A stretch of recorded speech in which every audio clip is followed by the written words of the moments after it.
Alright, we got a 2016 Dodge Charger with the 5.7 liter Hemi in it here, and we're going to be replacing the engine in this. This one here is locked up.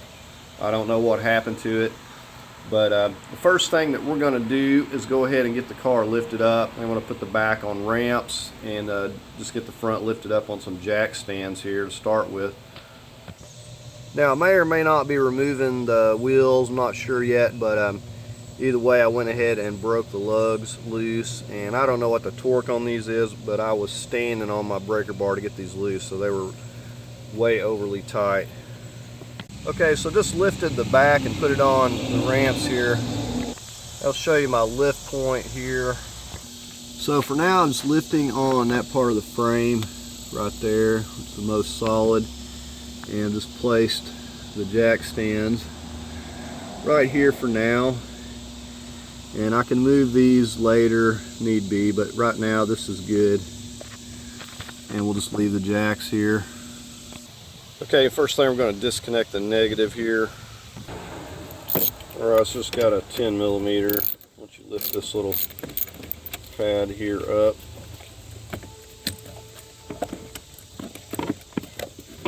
That's good enough. Now the only thing, if you close your trunk, you'll have to climb through the back seat to get this little lever right here to open it back up again.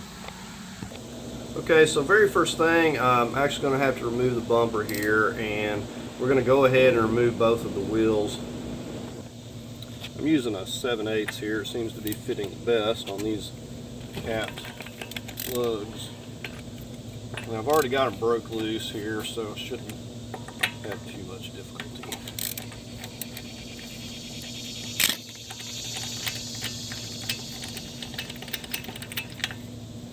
So these are these capped lugs, and people will say, well, if you use the right size it won't do that, but they will do this. They will distort. They're just cheap, so I will not be putting these back on here. So one of the things I don't like is when you try to torque them, they feel like they're trying to turn almost.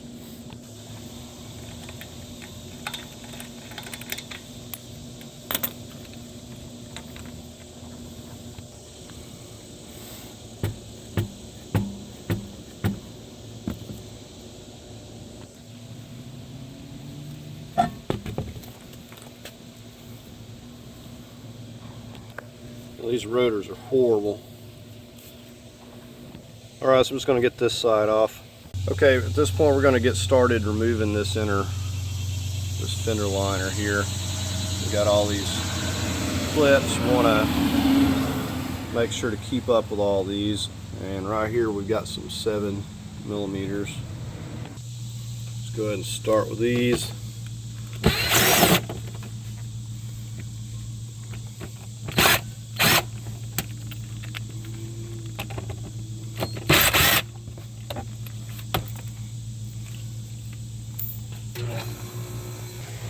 Yeah, some of these may be missing, and I think they're like all different sizes. You'll just have to keep up with them. I just throw them in a little Ziploc bag, and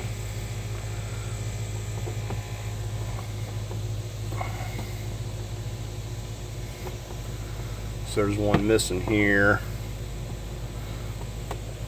I got one that's absolutely stuck over here.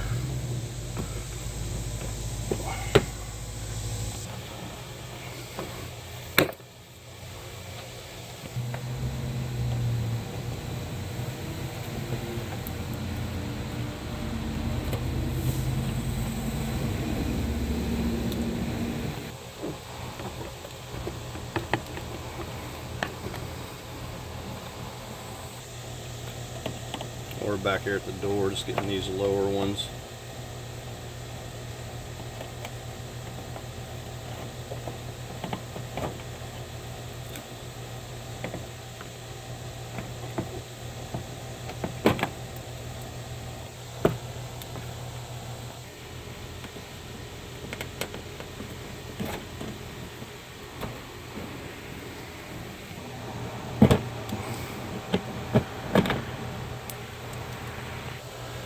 You got to be careful when popping them loose. As a rule of thumb, when they hit the ground, they disappear.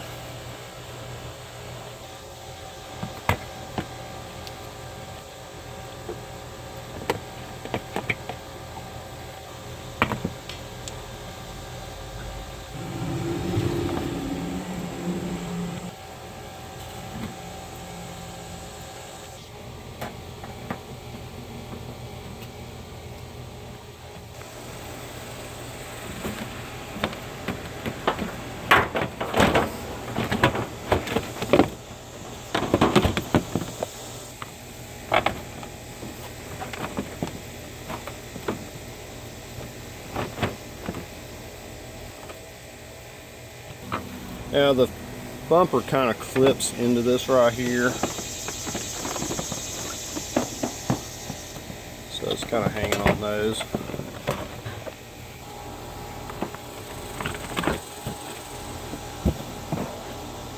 Okay, so we're going to come right up in here, get these two 10 millimeters.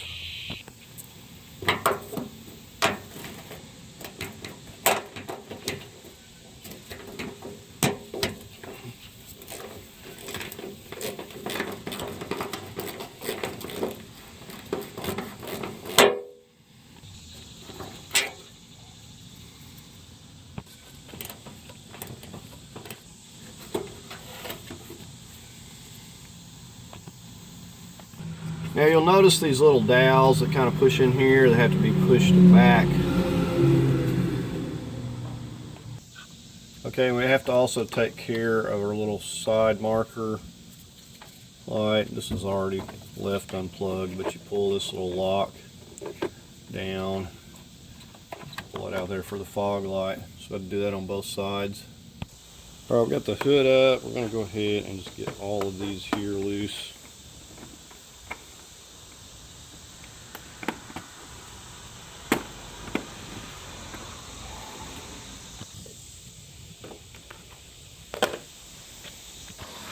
Okay, up here on top we've got another 10 millimeter right there we got to get. And we've got one on both sides.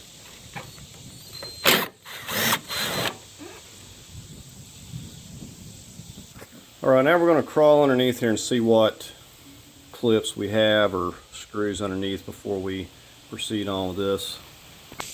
Okay, so just give you a view under here. You have the bumper, you have this piece immediately behind it. There's supposed to be a lot of clips and different bolts holding this, and they're all missing on here. The only thing left is this one right here. So you're definitely going to have some 10 millimeters and most likely some clips, but they're all missing off of here, so I can't show you that. Now you could also take these out along the front, but then that's more work to do it that way. And then of course there's this plastic piece that's behind this, and I usually just take those off. And what I mean by that is I take it off and I don't put it back. Alright, so with that, mine's loose. Got some cardboard down here to set it on. We're going to go ahead and start trying to pull it off. We've got all of our wires.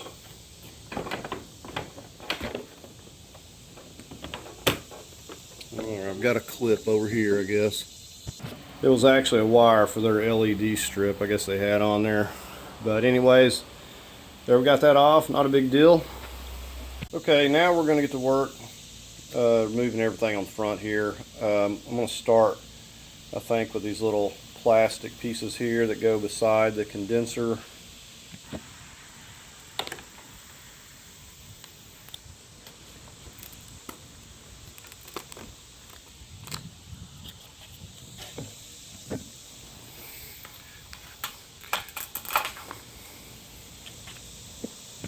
There's a little clip down here on the bottom. Lift that up.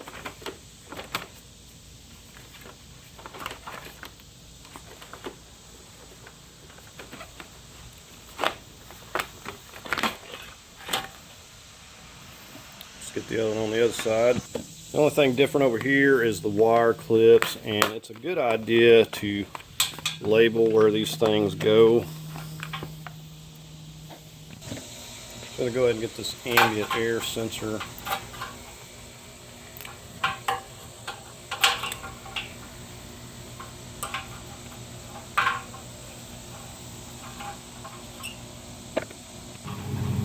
That was just clipped to the bottom down there.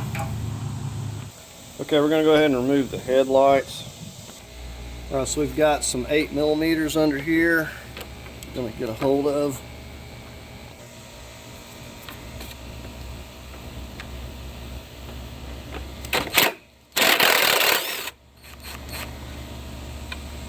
And you can see it's the coarse thread, 8mm.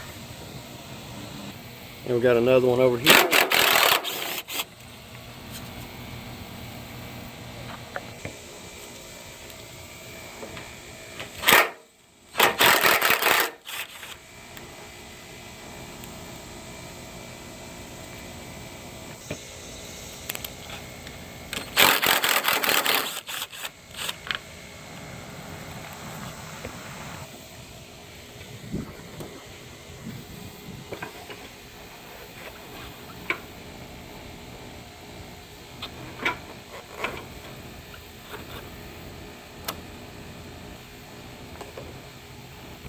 Okay, we're going to get to removing this piece. We do have some cables and wires. I'm going to go ahead and get the bolts out first though. We'll start here at the fender. We've got some tins.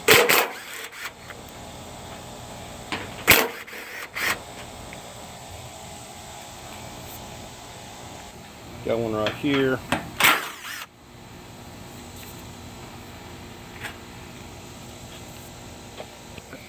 Now right under here we've got a couple of 13s.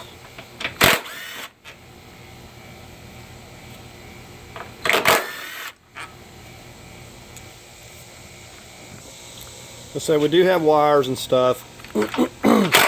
We also have the brake lines, so we're not just going to go to yanking on it once we get the bolts out. Now the passenger side also has this brace. We've got a 10 running into this little bracket, and it runs right here. I'll just leave that so we're not losing it.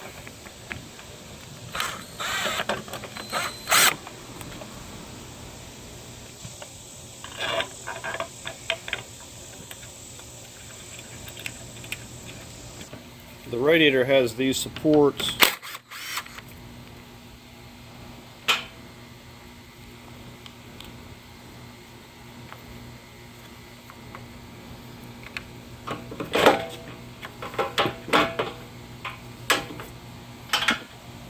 And we'll just do the same thing here.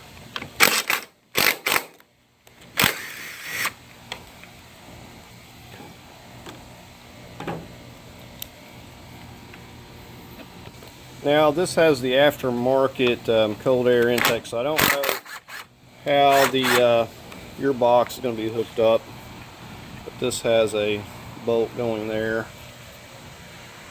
It also has a strap going right down through here. Got to get.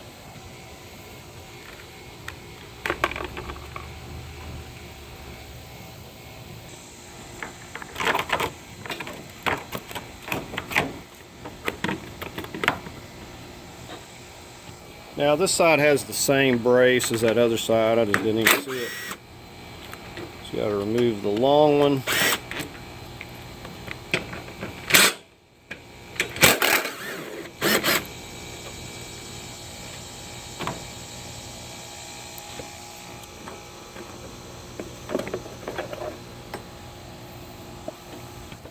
It's pretty loose here, but we're not done yet.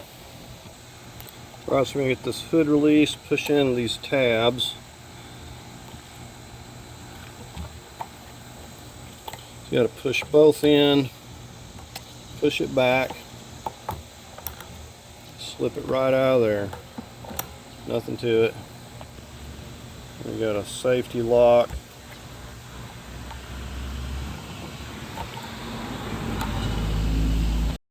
Okay, I want to show you on these brake lines. You just Come back here, you push down on that, and you can pop these out of there.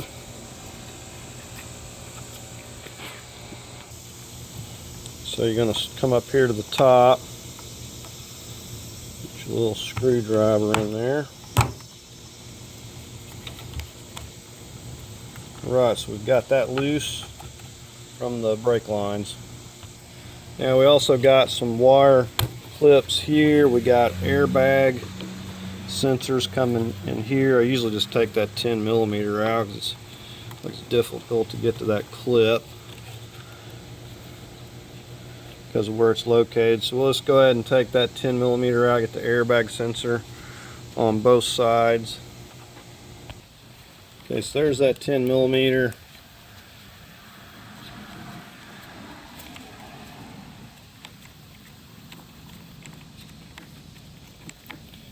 And we'll just put this little 10mm back once we get this loose. It's just the time it takes me to get that clip. I could have took these out several times. Okay, so there's that. And we've got one of these just like that on the other side. Let's go ahead and put this back in.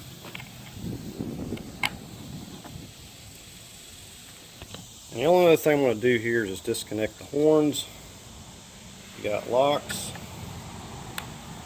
Just said pay attention to where the routing goes. We're going to need to put all this back. Alright, so we have all this loose. Okay, so I'm just popping that out from under there. All the wires are loose.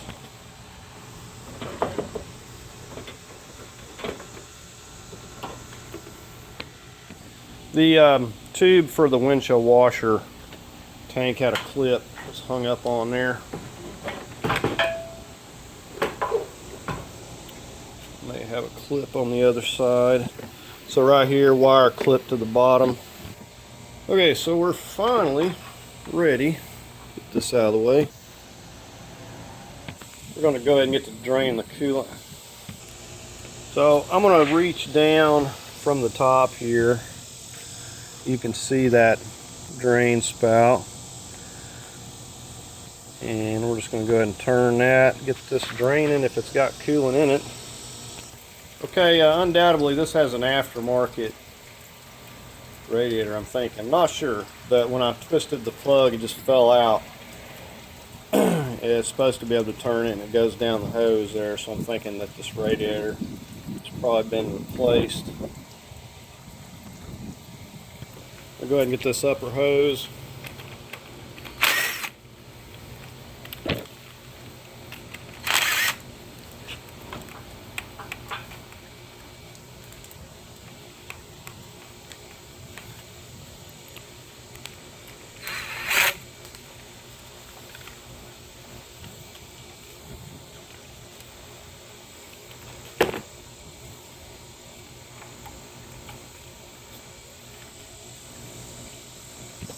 Okay, the radiator is attached to the condenser. Got some 8mm screws. Over on the driver's side here, we got one going this way. Down at the bottom here on the driver's, got another coarse threaded screw. Back on the passenger side, bottom. Alright, this should be loose. Now usually I like to take and tape some cardboard on here. By doing all this, it's all but certain to get damaged. Okay, and get the radiator fan, squeeze. This thing's going to be really hard to pull off. Squeeze right there. Set that aside. Okay, this hose attached under here, it's going to be easier to get than coming underneath and getting it here. So just going to disconnect it right there. Let's get this completely loose. Alright, I'm going to try to push it off here with my pry bar. It's really stuck. May have to get my heat gun out here, looks like. Alright, I finally got it there. Alright, we're just lifting it up and out of here now. A little bit of residual cooling in there. We can actually see in here a little bit to do something, but we're going to get something and go ahead and cover the condenser so it's not getting damaged. Alright, just getting ready to take this intake here off.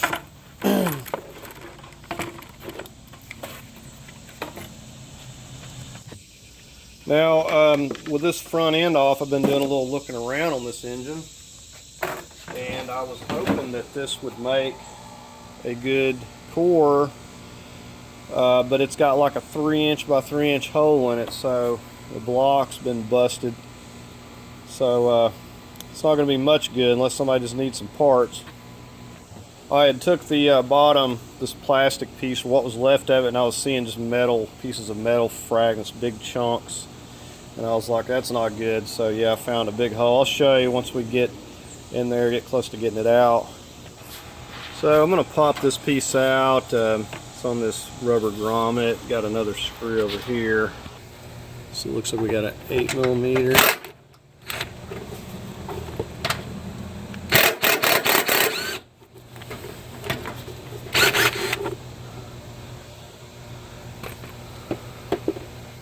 That piece is not even doing any good with the cold air intake, so it's pretty well pointless.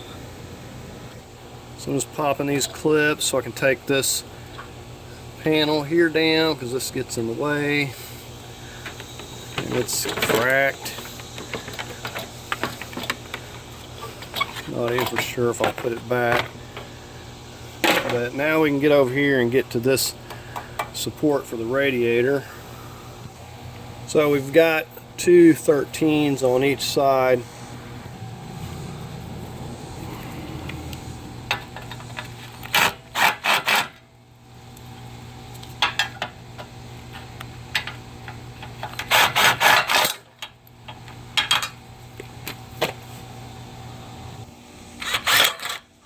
Now I'm going to have to ease it down or the condenser is going to just fall all at once here, or try to.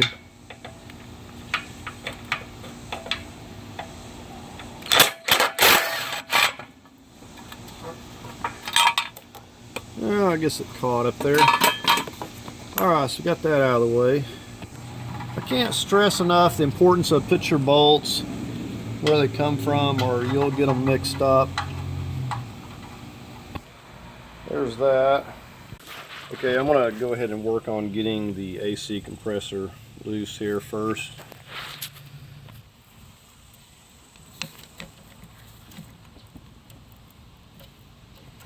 Mash down right there.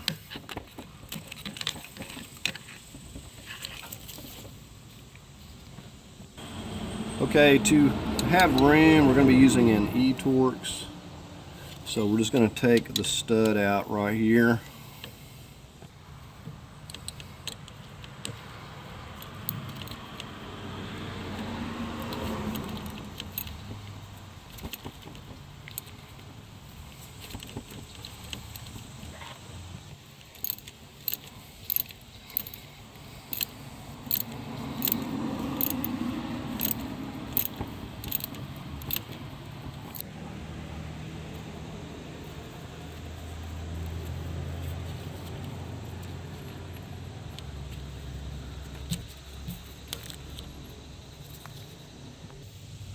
Okay, we got another connector right here.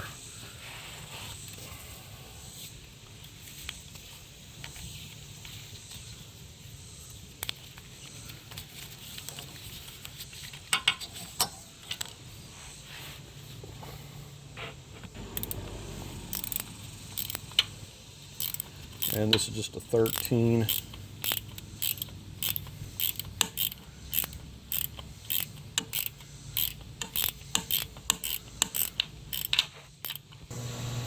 Okay, now before I take that front one out, we come here on the back side.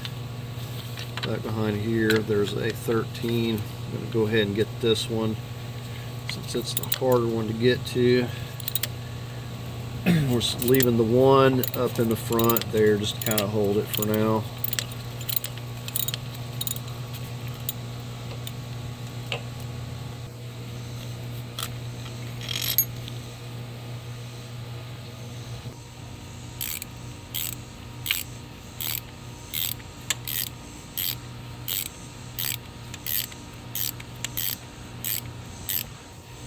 I'm just going to let it hang down here for the time being. We do have a bracket on the back of it there for those oil cooler lines.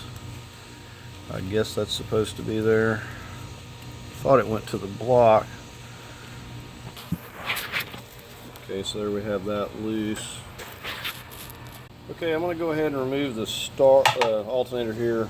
Now, because this is limited room, using this serpentine belt tool. These are really tight, and this works great for getting the one on the top and the bottom.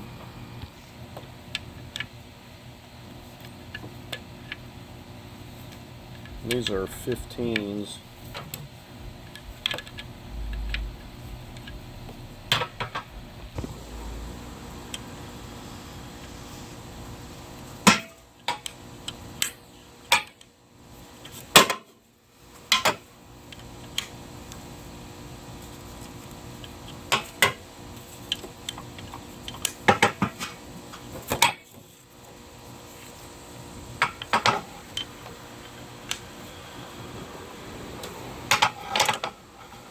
Got that one loose. And once that's loosened up, I'll just switch over to my ratchet wrench here.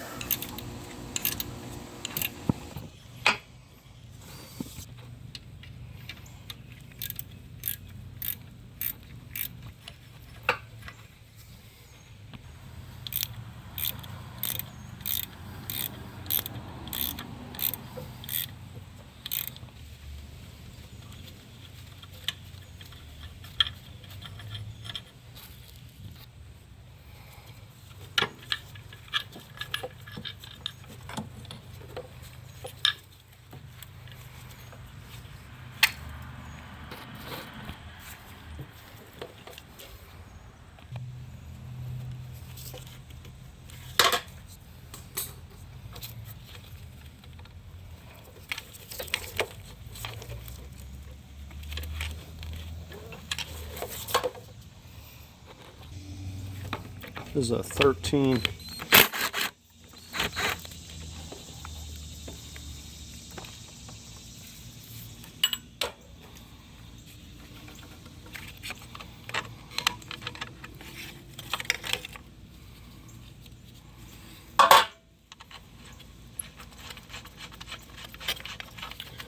All right, let's try this again with that out of the way.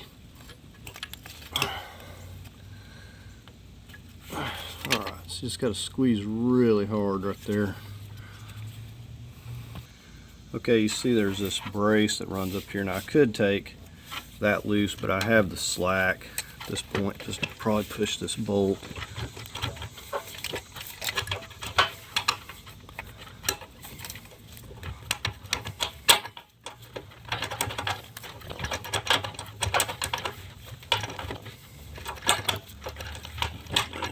A little bit of a bind here.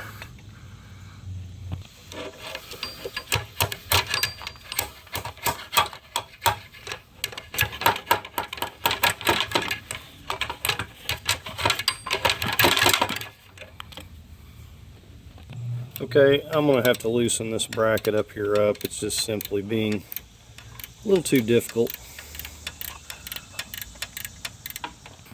And this is a 13. Alright, that's probably plenty loose enough right there.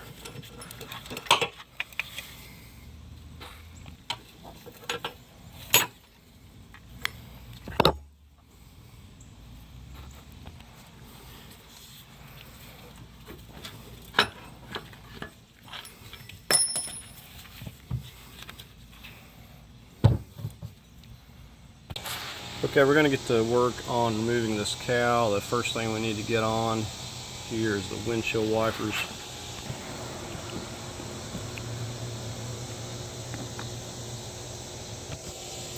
We're using a 15.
Just take your trim tool and be careful when prying that out of there.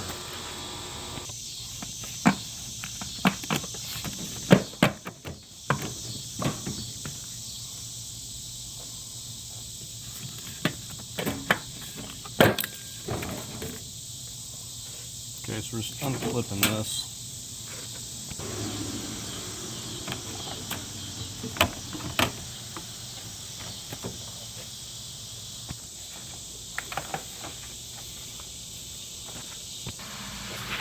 We got this brace to remove. There is a clip or something under here. We've got a couple of 13s, I believe. And then run over here. So we're going to take those 13s out first.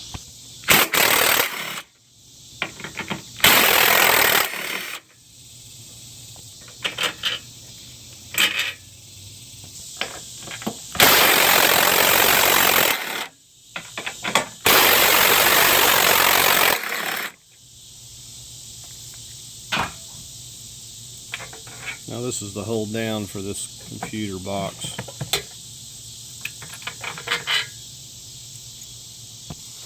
This wire connector is clipped to the bottom.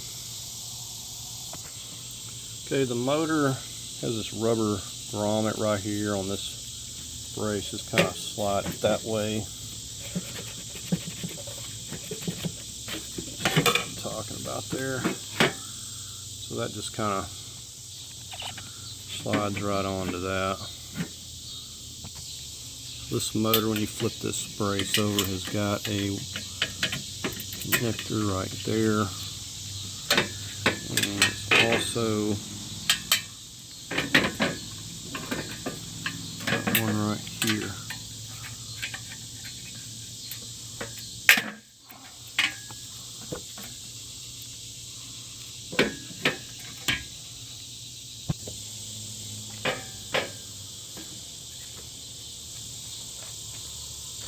Okay, so we're going to go ahead and remove all of this suspension parts and the rotor and everything, so we're going to be able to take the subframe down. I've already got this side. We're going to go through and do the other side. It's the same exact way. Okay, we're going to start here with the caliper.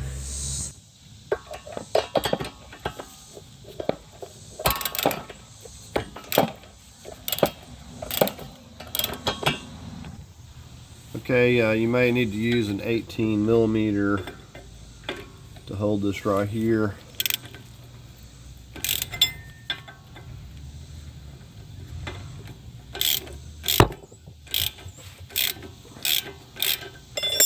Keep working on that.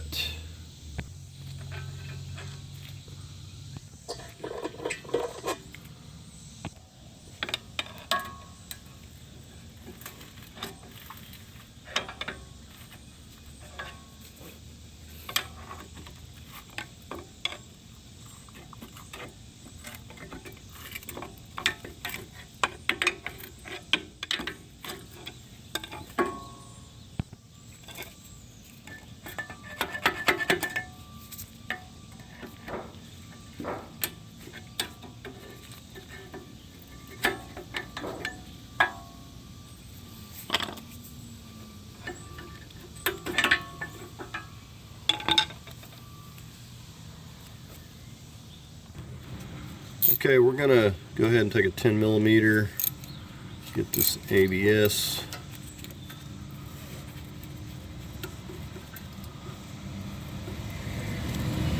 And then we've got this brace for it here for our brake line and ABS clip.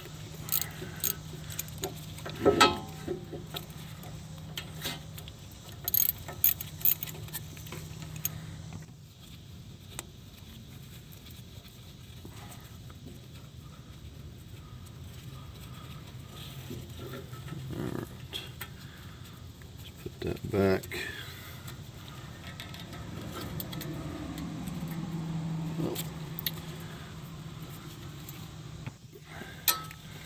So you're going to have to tap this thing,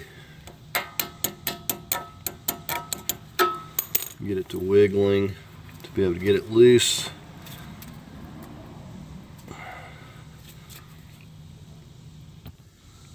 So until you get that moving, you're not going to be able to get this out of here. It's just going to be corroded.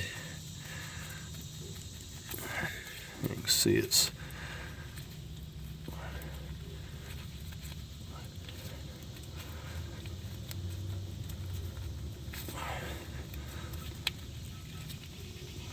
just almost.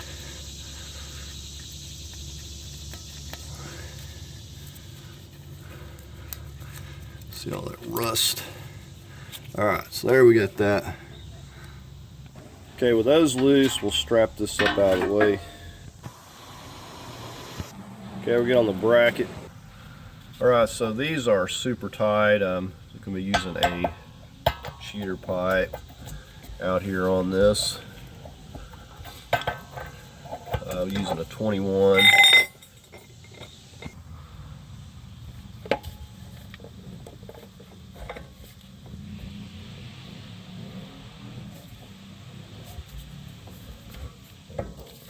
Alright, we got that one moving. So we get the lower. Alright,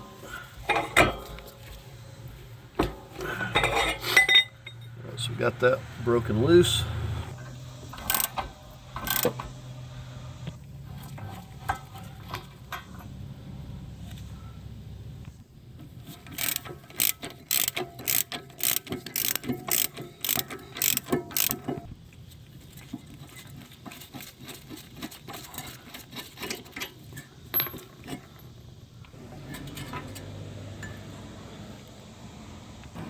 So I might be replacing this. This is completely busted, the boot, and this is seized, welded in there.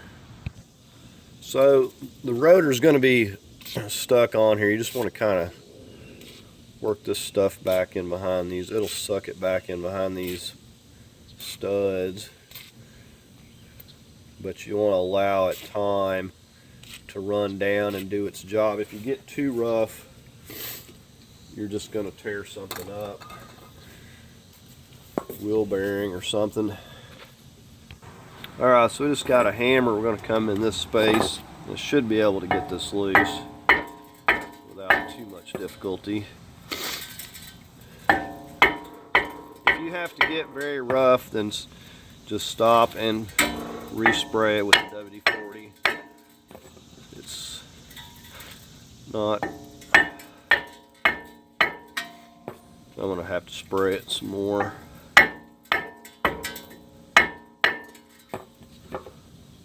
Okay, finally got it loose. It did take some doing. A lot of hitting it from the back side. Hopefully the bearing's still good. I'm gonna go ahead and take this dust shield off. We just got 3 of these tins.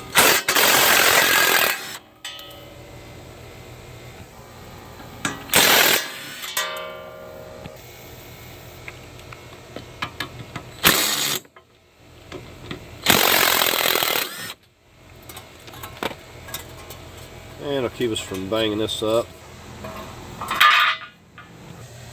Okay, this is the nut for the stabilizer link. I'm just going to use this 21 here. We're going to break it loose first. Now we'll need to hold it. 13/16 is what I'm using, is what I got. And we're going to take a 10mm, put it on here. But we're going to actually go tighten it.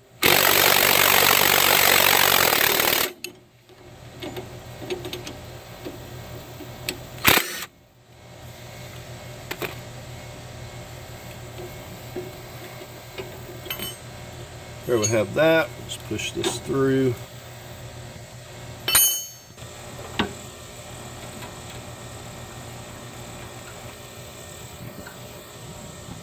I want to go ahead and get the lower strut bolt. This is a 18. We don't need to hold it. This side, you see the nut is welded.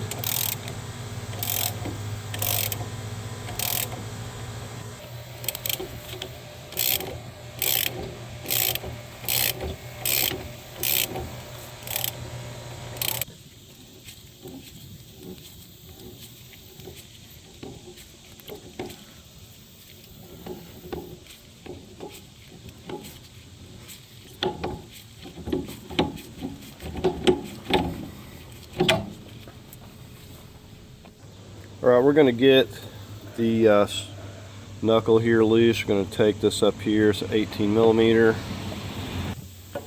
Now you can get replacement. It's a Teflon lock nut. You can get replacements if you do mess this thing up. I have a bunch of these extra.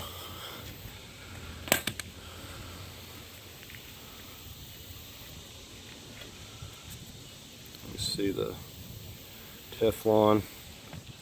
Okay, so I have a spare nut. It's not Teflon, it just fits this.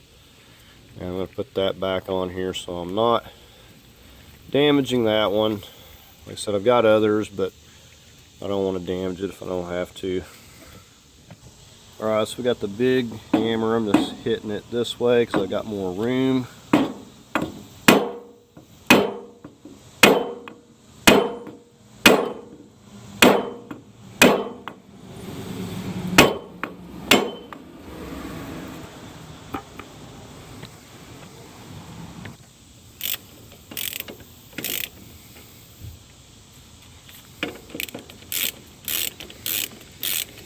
Alright, I'm going to kind of get a hand on this here because it's going to try to fall.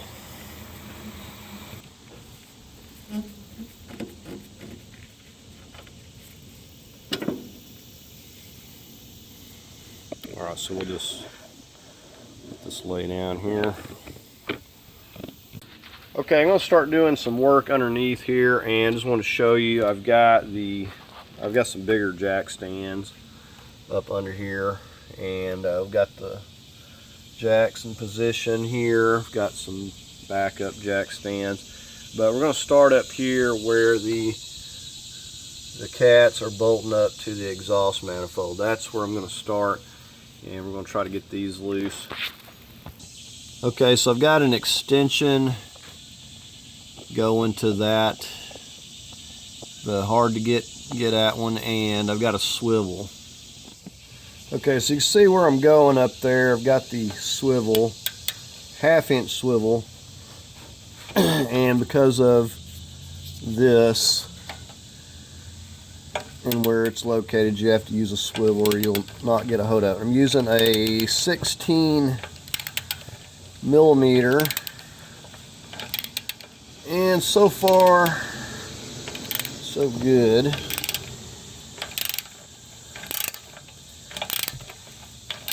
So let's continue with this.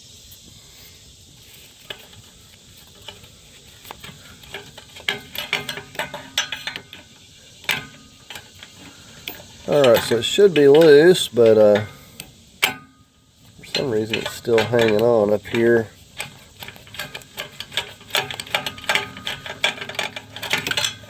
Alright, there it goes. And it was pretty tight, but it did come loose. Alright, this one here is the easier one. And before I forget, I sprayed these down a day ago with WD-40. You pretty much have to do that if you want any hopes of not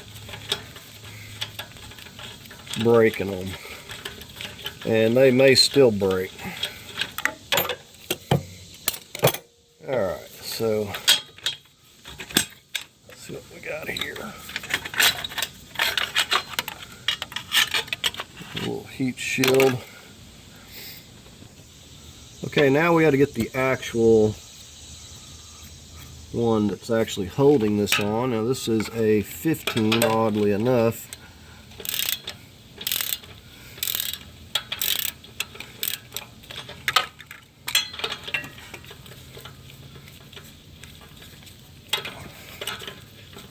I want to go ahead and get on that top one before I get that all the way out.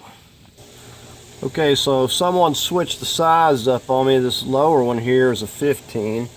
Then the one up here, the studded portion's actually a 16. I was trying to get the socket to go on, and then I double checked, and sure enough it was a different size. So anyways, these are coming out. They're not just great, but they are coming out. And pretty much gonna have to do the same thing on the other side. Now I'm gonna have to also take this exhaust down and just pull it out the best I can. There's like no way of separating this stuff. It's all been welded together, and the connections that they have there are rusted. There's no way. Whatever amount of time it takes to take this whole exhaust out will be quicker than trying to mess with that. Alright, so we're about to get it.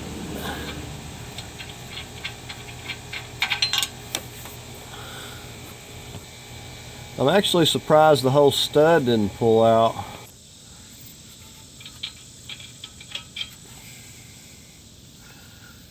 Alright, so we got those off. I'm going to proceed on to the other side, and we're just going to kind of go from there.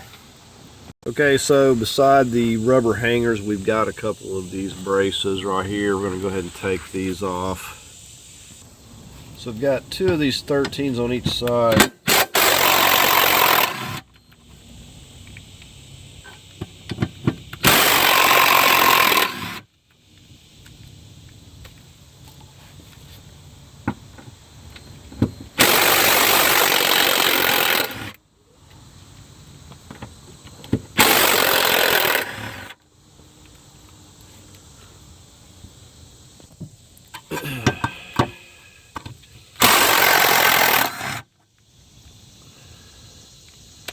These are wanting to get stuck.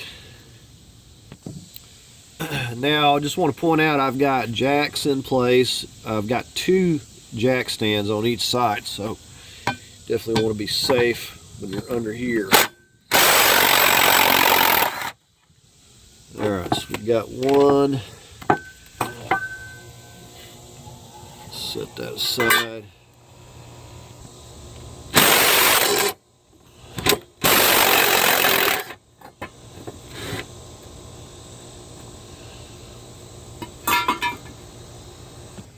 Okay, here we have the only section right here. I could probably remove this if I need to, but we have these rubber hangers, and you cannot get these off unless you got some of this.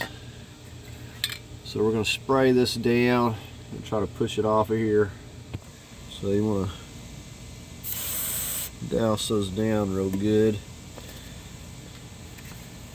Take a pry bar, try to push it off.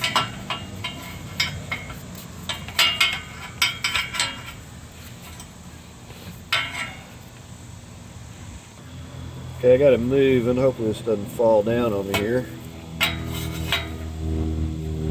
I think there's another hanger.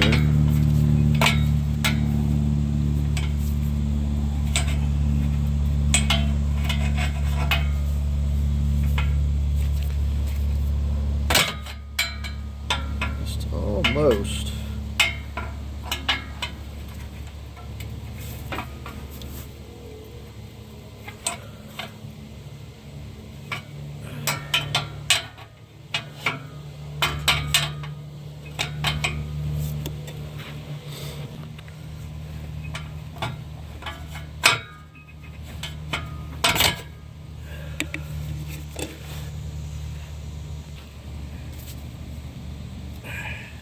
Alright, so we got that loose. Didn't even realize these were welded together until crawling under here. Alright, I'm just working this other side off. I'll point out this has got no mufflers on it, so I'm going to be having to fix that. It's just straight exhaust.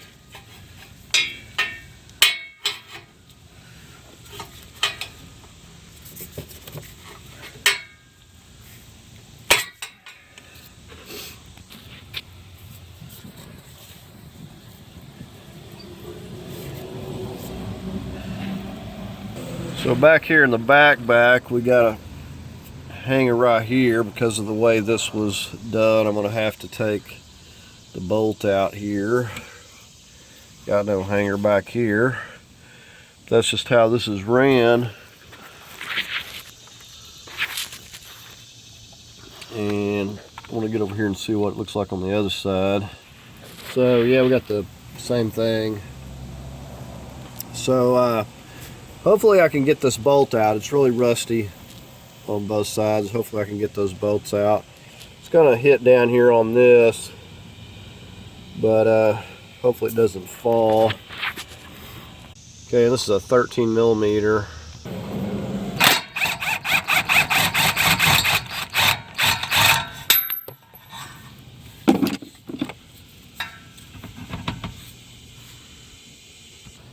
So we're just on the other side here.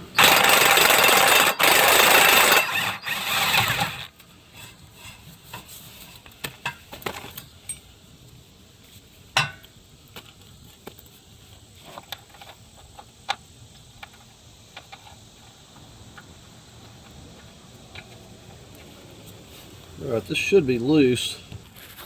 Okay, so I was able just to drop this down here easy enough. I'm going to go up there and see what appears to be hung up in the front. Okay, so I probably should have just took the studs out. It seems like it's just kind of catching here on the stud. Now this side over here came right off, no problem. However, over here we've got these these two O2 sensors, and we need to get these disconnected before we move it any farther.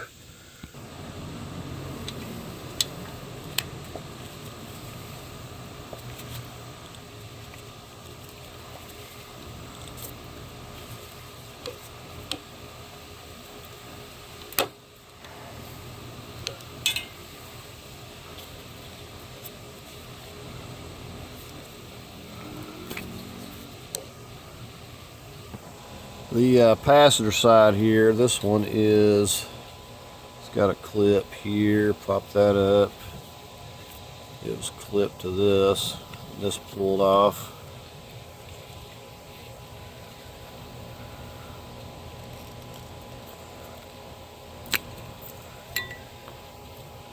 Alright, so we've got the O2s took care of now. Okay, so I was just tapping this down with my rubber mallet. Finally got it to come loose. It's about ready just to fall here. I got the other end down there on some cardboard. So I'm basically just going to pull this whole thing out from under here. So we got plenty of clearance. So we'll just drag it out and get it out of the way. Alright, so here's a look at this all pulled out.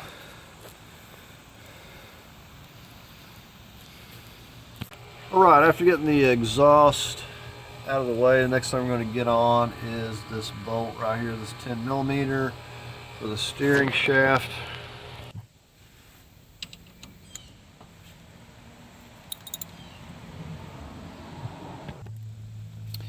Now you'll note I just put the mark there, so I'll just line it back up.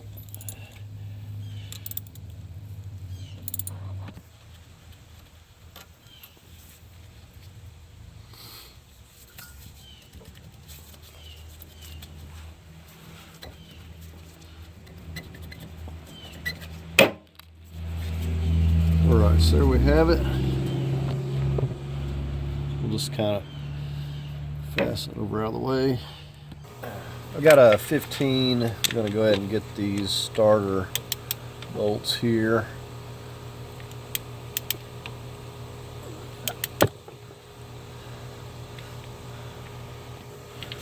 What I'm going to try to do for now is get all the lower bolts on the transmission.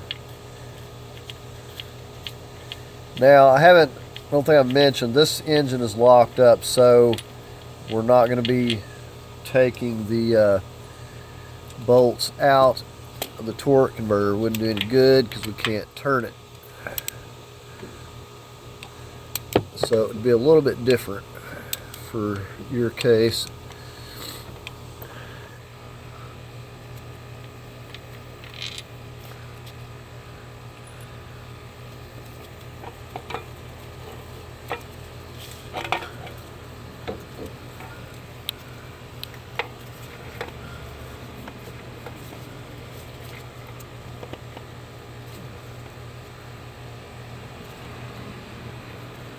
Alright, so just squeeze that one, and we'll get this here.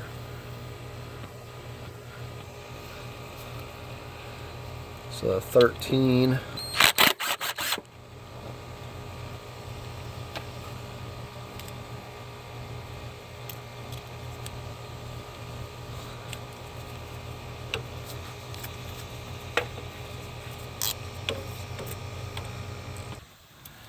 Okay, so we got a 15mm right here.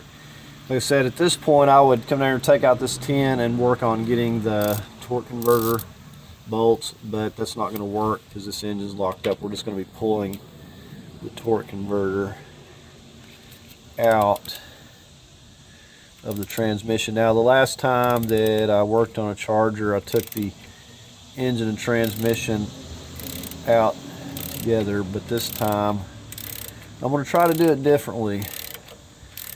And of course it was a 3.6 liter was the last one, but basically the same.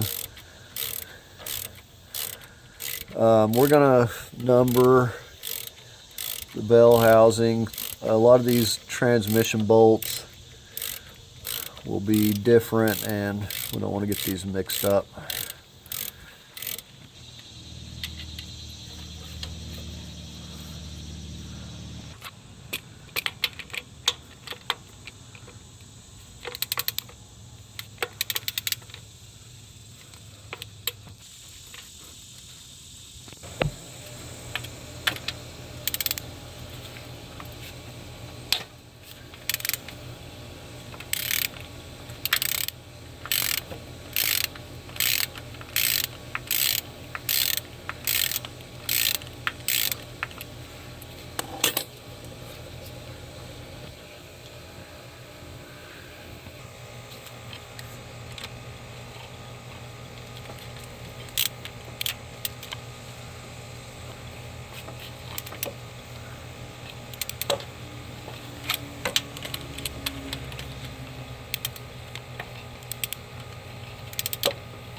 So I'm trying to get everything done from down here that I'm going to need to do down here before I proceed on.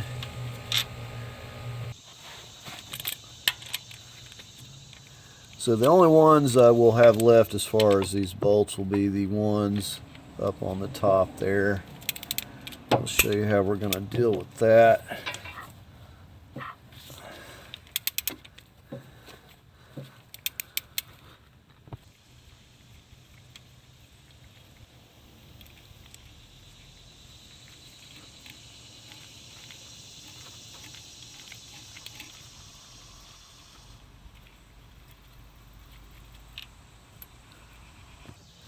Oh, this is a good time to show you the engine block here. You see the big giant holes knocked in it.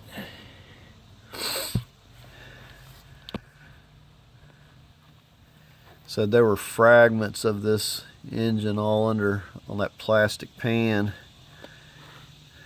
Okay, we're back on this other side over here. We've got a couple more we can get. This is just the one above this where the starter was at.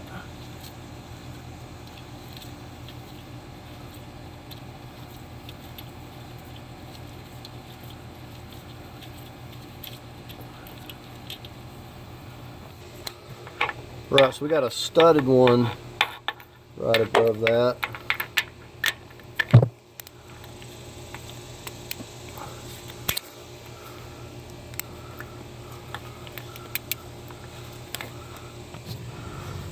Now, I think I had one on the other side in about the same area, but there was some wires and stuff on it. I'm just gonna leave it there for now.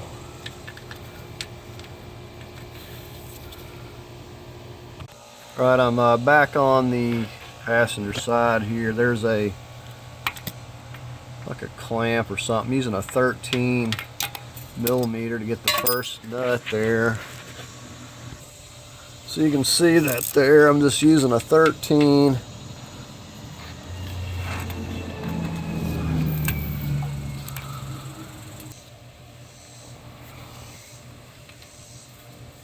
Okay, and it looks to be a wire. It's everything's clipped to everything right here.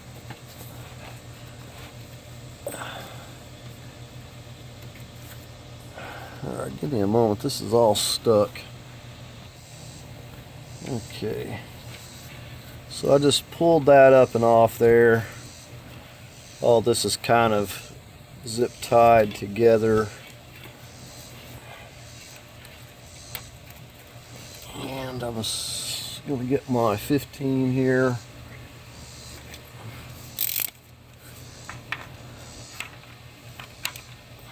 And we'll go ahead and get this one.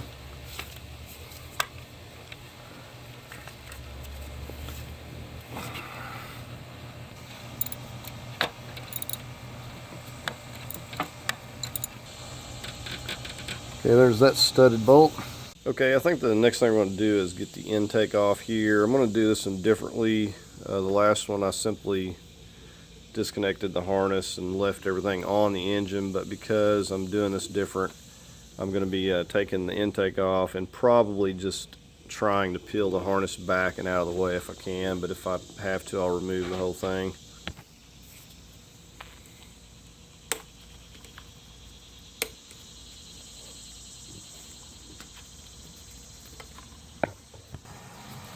So I'm going to just be taking these injectors loose, pulling this lock back, and while we're at it, we're going to go ahead and just pop these coil packs loose. And it would be very difficult to mix these up, but it's never a bad idea to label everything.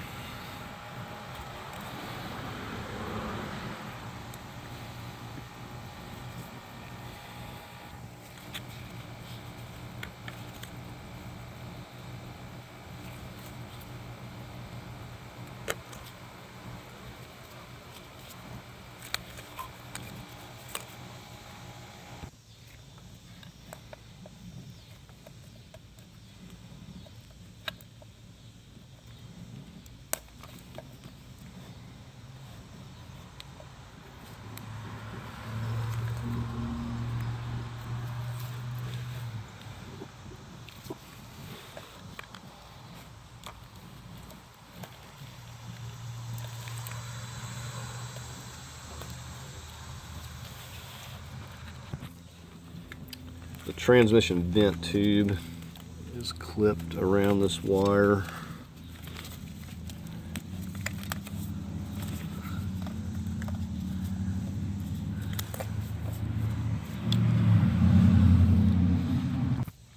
We're just going to pop this wire.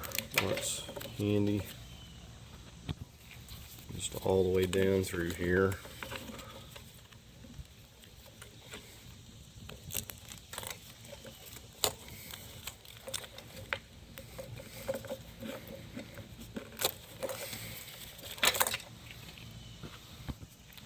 And we're just going to repeat the process, popping all these coil packs loose, injectors over here on the driver's side.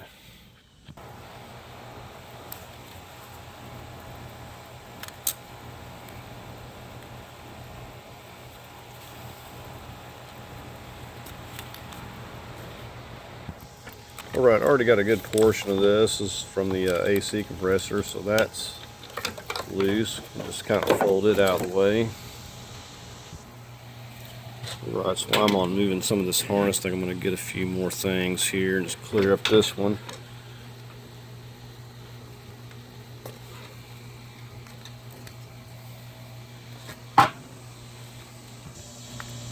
Okay, so we got that sensor. We got another one right here. It's got a safety lock, if you can see it. Usually they have these little red safety locks that you slide. This one's like yellow or something, but it's the same thing. You can see. So you just push that over a little bit there so you can push down here and get it loose.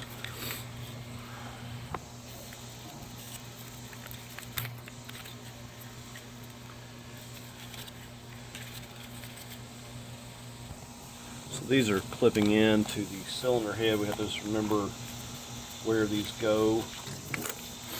So you want to label them. Just take a good mental note.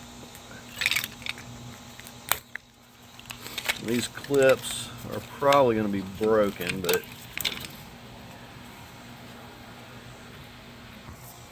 okay, so these are loose, but we've got another connector here.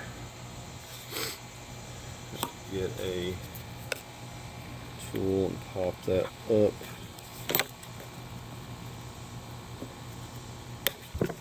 No, it's not good. So these are sometimes really dry rotted and brittle. You got to push what's left of the lock with a pick tool like that, and squeeze down. So we're going to have a big section of that. Okay, we're going to get the fuel here. It's going to squeeze in there. It may have pressure.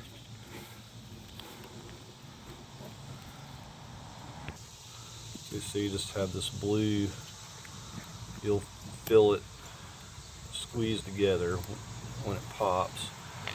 Sometimes you have to push it on and then pull it back out. But more than likely it's got pressure, possibly. Okay, no pressure. I'm just going to push this vacuum off of here.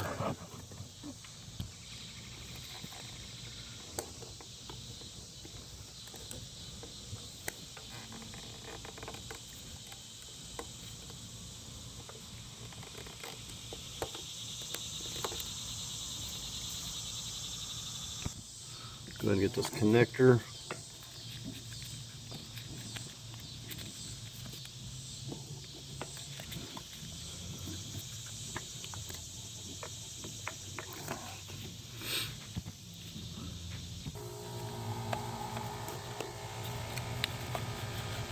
Okay, there we have it.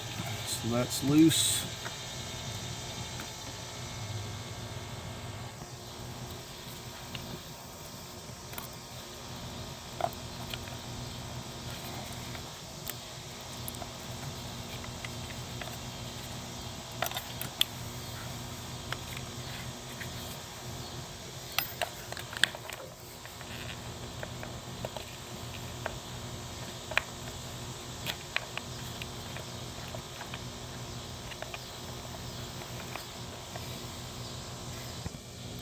Okay, so we got a wire clipping through right here.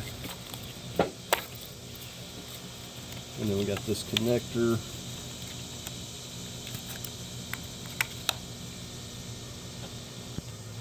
We got another vacuum hose, looks like down there, but I think I'm going to wait until I get this thing loose. These are 8mm. We'll just start with the ones in the back.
Okay, well I guess some of these stick and some don't. I'll just find the ones that are loose.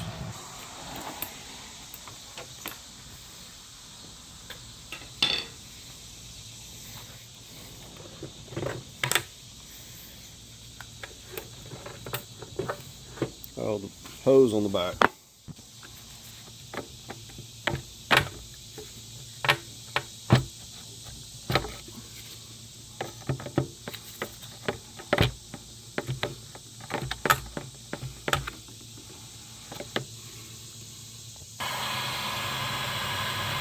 For a little heat. Wow, it was unbelievable how stuck that hose was. I was debating on cutting it, but I did tear it a little bit anyways. I think there's enough slack just to cut that little bit of the bad part off, but definitely putting some silicone paste or something on that thing. This thing's actually quite heavy.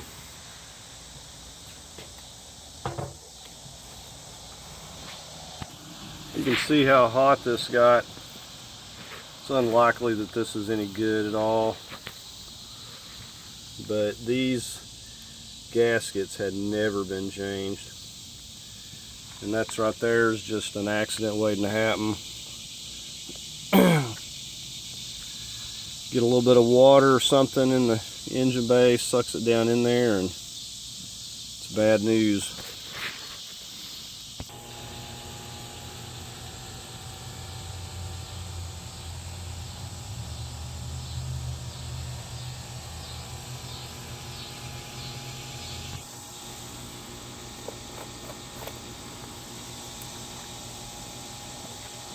Okay, I'm going to get these connectors going to the power steering.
Alright, we're going to start taking these bolts out of the motor mounts here. So we've got a 16 millimeters.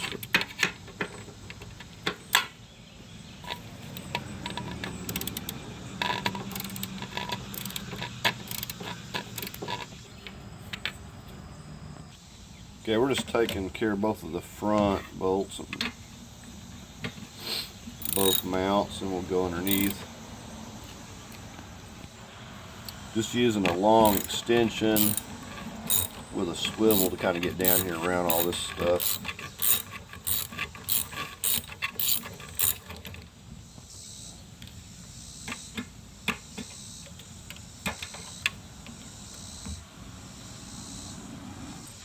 Okay, so we got both the front bolts. Go ahead and climb underneath. We're going to start with the back over here on the drivers.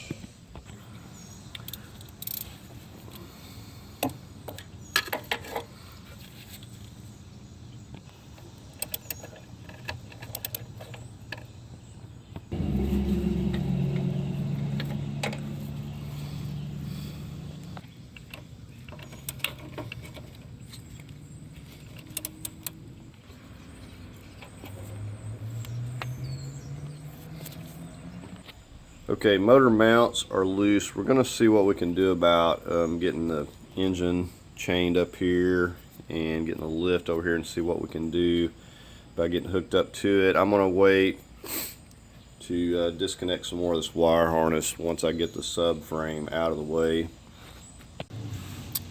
Okay, so I changed my mind. I'm going to go ahead and remove these because I'm going to be using a strap.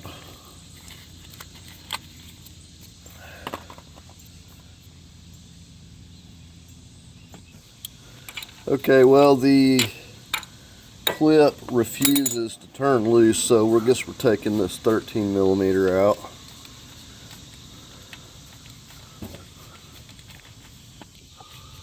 All right, we've got a clip here. Don't be surprised if a lot of these don't break. It's just the heat.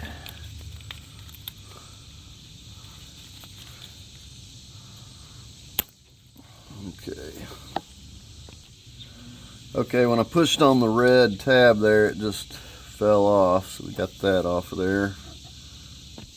And I've got more wires up there on the back part of the engine, or the transmission, but I've got these here all loose under here. Okay, I'm on the other side here. I want to get this knock sensor over here.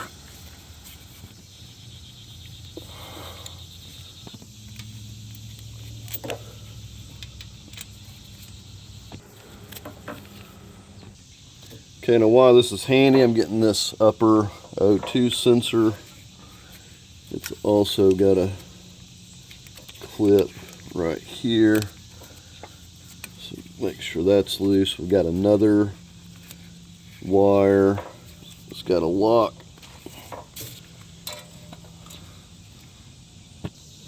You can see the red lock here. We've got to push that.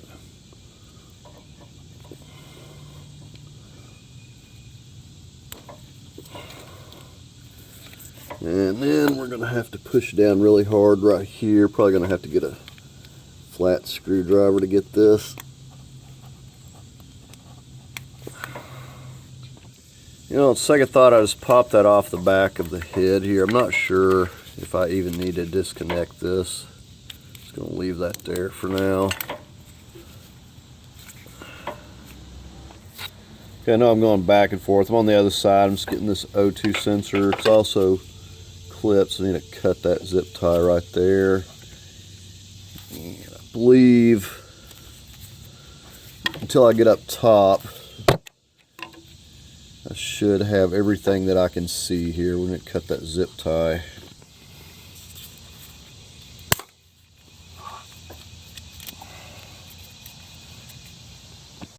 Okay, so just show you what I'm working on here. I've got the jacks in place.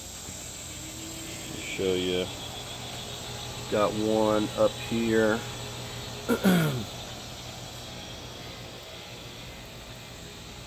And I've got one at the back.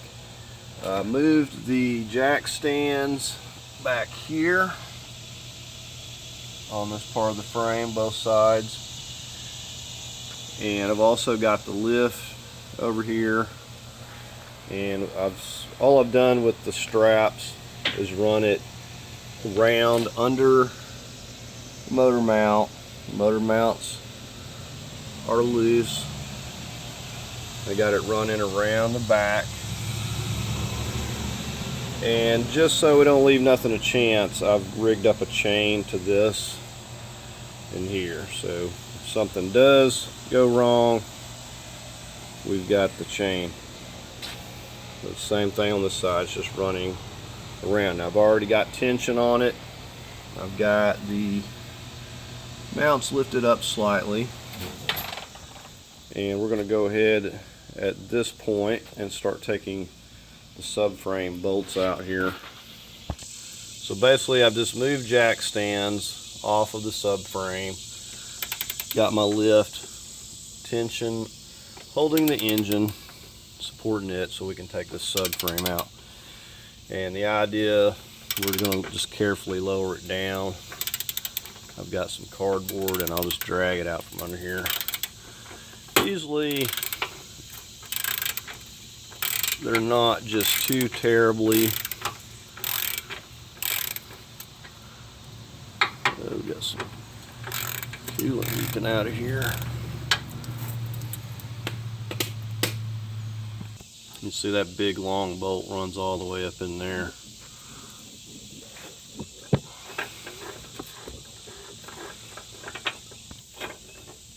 Okay, there's the first one. Okay, so we're just over on the driver's side here.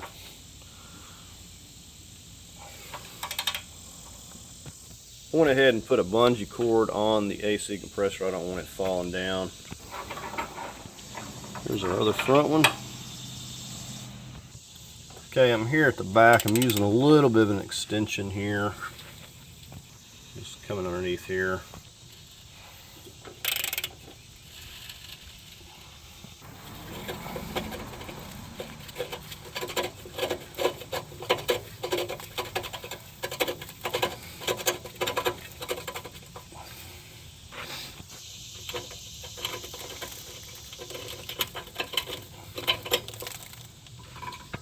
Alright, so the last one here.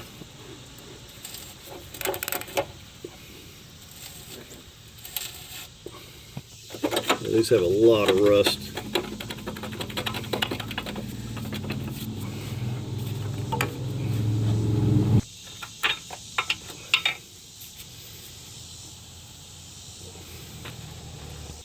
Okay, we're going to carefully start trying to lower this.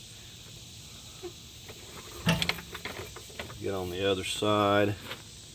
So I just set my jack up where it was kind of diagonal. And the biggest thing is we want to make sure that we didn't miss something, a wire or something that we're going to tear up.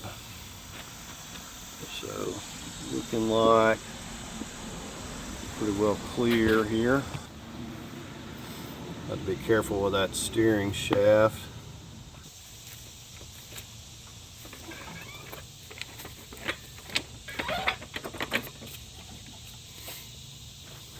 Okay, and then the best thing I can do at this point is kind of just slowly slide my jack out. Maybe get some cardboard under this so it's easier to slide.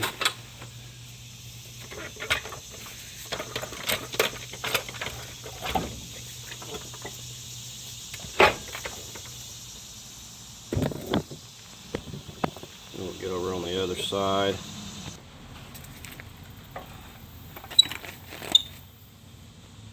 Alright, this jack is out of the way. Just got it laying on cardboard.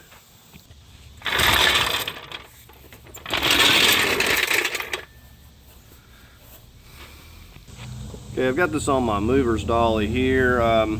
The only issue is this knuckle over here. I barely got room as low as I am. So I'm just kind of twisting it over here, trying to get it to slide through. I'm just kind of sliding it onto this here. Okay, so I did get it slid around there. See, I've got it on another mover's dolly. It just makes it easier to kind of push this around. So here's this. You can see how easily I can move this around here. So I'm just going to push it over here out of the way. Okay, I've got the movers dolly down here, eventually lowered down onto that. It's just being supported by the lift. We've only got a couple of bolts. That's going to be difficult to show you. I'll probably show you easier from the bottom, but you see that piece that these wires are clipped to. We got to go down there. We got a 13 millimeter on the studded bolt on this top and the other top side, and then we got to take out the 15s there, and those are the last two on the transmission. Okay, so basically got that one 13 off of that piece. We're going to go to the other side and get the other one. Okay, I'm just going down here and getting this other 13. I don't really like this little bracket here, but it's just kind of difficult. I could probably get it just as easy from below, but I've got the intake off, so let's do it this way. Alright, so there's the other one. Okay, now that allows you to slip this whole wire contraption off. We're gonna have to, looks like we got another connector on the back, and we got one right here too that I didn't even see before.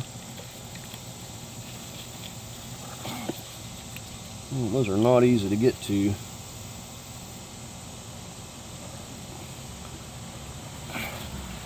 Okay, I'm just going to undo that bolt right there. I can't get the clip. 10 millimeters.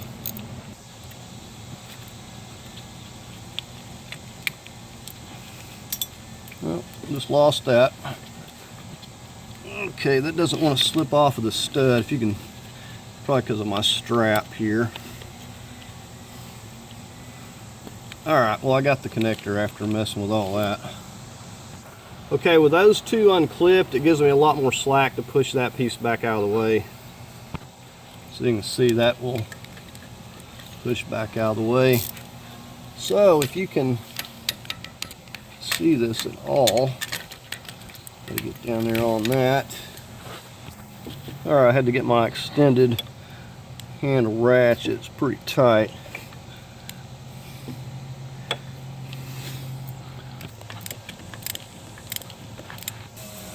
Now these coolant hoses, you see here, we got to disconnect those as well, and I'm also going to show you how I'm supporting the transmission. Okay, finally got that one. Got one more to go. So a jack stand would be better, but I'm kind of running low on jack stands at the moment, so just use blocks, but this will support it from moving. Also have to keep in mind, keep space right in here where I can put my pan, because when I pull this out, transmission fluid is going to just go everywhere. Okay, so got that position about in the middle, so when I pull it out of there, hopefully it goes in the pan. Now I would note I probably should have had the vehicle a little bit lower because it's up a little bit too high, but I think this will work out fine. So there's the last one, and I don't expect this just to come apart. They usually never do. Corrosion seized up on the alignment pins, and plus the torque converter is going to have to be pulled out, which if you're taking your engine out, you'd want to replace that seal in that torque converter or in the transmission regardless.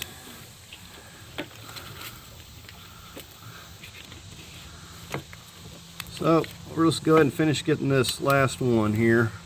So yeah, I've got this bolt halfway out. This transmission hasn't budged a bit. Alright, so here's our last bolt, and we're going to get those coolant hoses I was talking about next. Okay, working on these coolant hoses, you want to take yourself a heat gun Keep these up real good.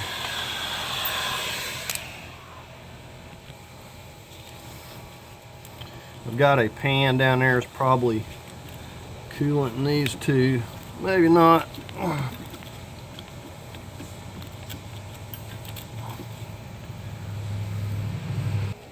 Okay, at this point I'm going to try to start wiggling this thing back and tapping on it. Now the transmission lines down here going to the transmission cooler, I think, are going to be out of the way. I don't want to have to disconnect those. Okay, so we're down underneath here. We're going to start prying this apart. So I'm just putting down here, we got a little bit of a gap. Just coming in here with this putty knife. You see we can get in here nicely.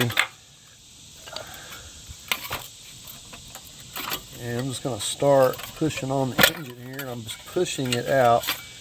Got the pan down here.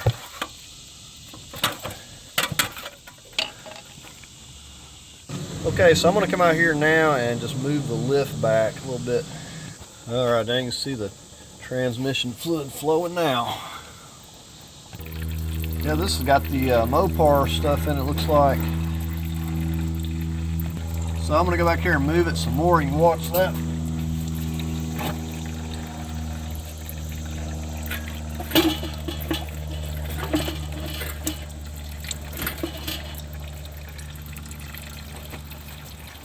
So we're just like almost getting free of it here. You see we have to move quite a ways when we got that torque converter in there. We got to pull that all out of that bell housing, so I'm going to have to get up here and move this AC compressor around. Okay, so the torque converter is completely off of the shaft. I'm going to have to be careful, and I'm going to start lowering it here a little bit and moving this around. You can see the problem. We got a little bit of limited room here. We got this AC compressor in the way, trying to come forward. We only got so much room here, but we're there. So my biggest concern right here with just moving this around is being careful with that torque converter. You damage where that goes in there and seals, then you just bought yourself a torque converter. So I'm just being careful and moving it slowly. And right now I'm just kind of carefully lowering this. As I lower it, I'm going to kind of bring it out a little bit. I'm going to also clear the AC compressor, get a little bit more slack.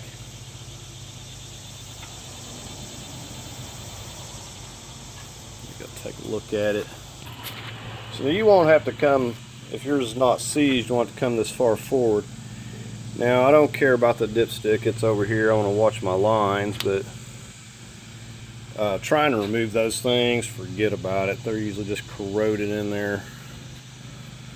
But anyways, I pulled this just kind of up here so I can proceed on with lowering it. What we're looking like back here. Just trying to be careful back there with the transmission. Can't remember if I showed you this earlier, but this one that I had a question about disconnecting, you do have to disconnect that. So we don't have any more room over here. We got the AC compressor, it's fine. But we come down here, we got these transmission lines that are just going to be right in the way. So I guess I'm going to have to disconnect them there at the transmission, as bad as I hate to, because then they're going to be dripping. But that's going to be only other way. If I keep pushing, it's just going to bend these lines. I've got a little bit of slack up here, but back here it just doesn't have any slack. So we'll be having to add back to this transmission fluid for sure.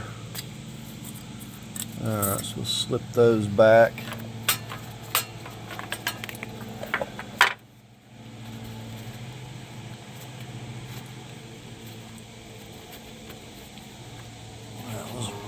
really stuck.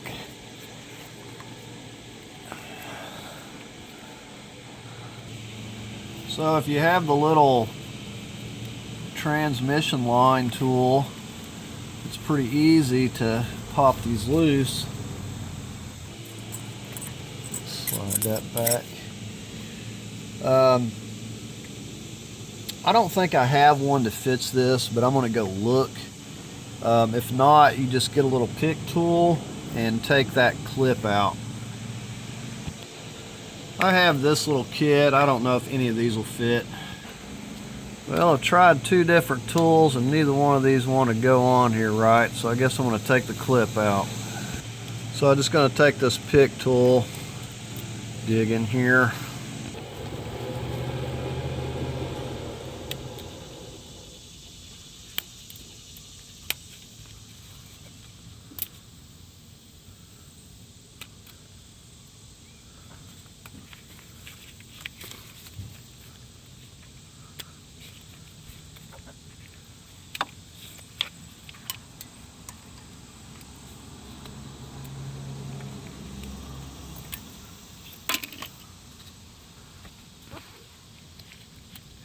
Alright, so we'll just get that top one.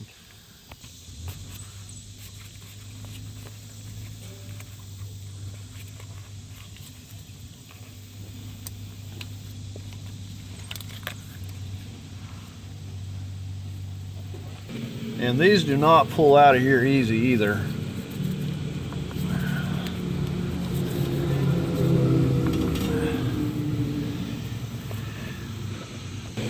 I actually got a pry bar here. I'm trying to be careful, but I mean, you see how stuck these things are.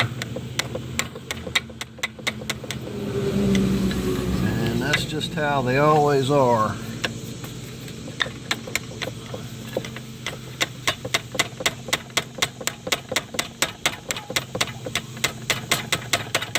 And then let the dripping begin. Try to hit it with some WD-40 maybe.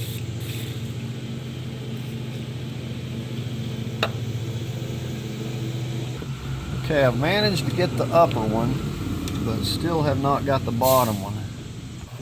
Okay, I did manage to get, I think it might have just kind of been in a bind a little bit. Was actually kind of pushing down and then pulling, and then it came out. So I think it was just in a little bit of a bind. So I'll set that on my drip pan. Not too much coming out of here yet. I'm happy about that. Okay, so you can see with that, it gets that completely out of the way. I want it sitting on that drain pan though. So we'll go ahead and work on lowering this down. So we just need to watch our torque converter. Be careful with that. And there's going to be a lot more fluid in here, so I'm going to try to tilt it while it's up and pour some more out so it's not making a mess when I move it around. Alright, we're making some progress now. See, this thing has fell down. You want to kind of keep that up out of the way. It'll get bent. Now let's go ahead and try to lower this down some more.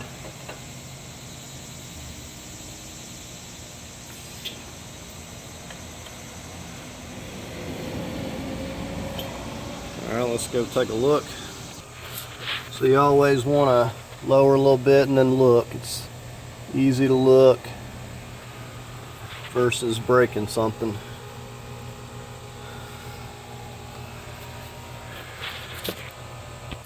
Here's a view at it from this side. We're clearing over here just fine.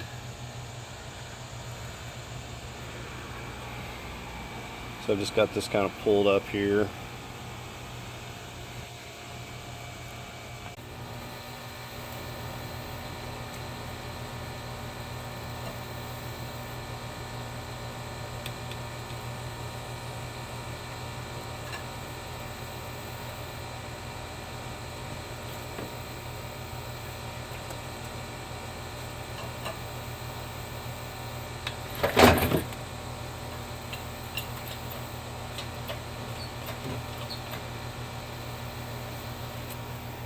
we'll set something on the back here to kind of level it out. Okay, it seems to be pretty stable right there. We got it set down.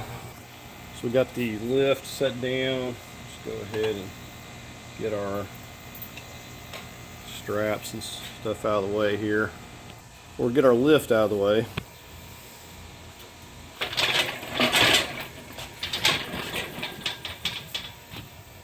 Okay, now I'm going to have to get the jacks in place, and we're going to have to lift this up some. I'm not going to be able to slide this out from under here. We don't have to go up very far, but pretty happy the way this is going so far. Okay, so we're just lifting it here. Got the jacks in. I'm kind of adjusting it as I go. Now, because I don't have another jack, the transmission is going to sag a little bit. But once I get where I got this up high enough and I about got it there, I'll go into there with a jack and put some more blocks under it. Alright, this should be plenty high enough.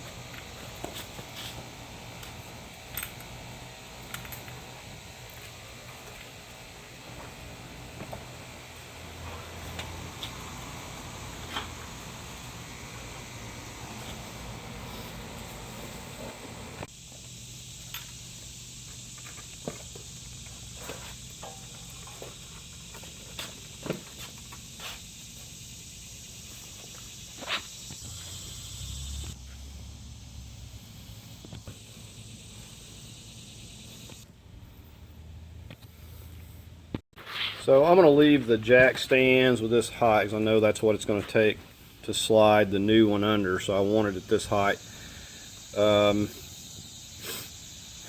Probably need to support that transmission a little bit more, so I may just go in there and lift that and put a block or two. Okay, so here's a look at this. I'm still waiting on the engine at this point, so I'm ahead of schedule. I did lift that transmission, put another block under there so it's not dangling. But yeah, honestly, on this Hemi engine, 5.7 liter engine, way easier just disconnecting what things are on the engine, just from the engine, and putting the harness over here. Now for the 3.6 liter is a little bit different, but this one for sure it's easier just to disconnect, remove it from the engine and pull the harness back. It honestly didn't seem like very much. So just had nothing to do except wait on the engine. Hopefully it's going to come with everything, intake and everything. I really don't want to have to hunt down another intake. But this engine, let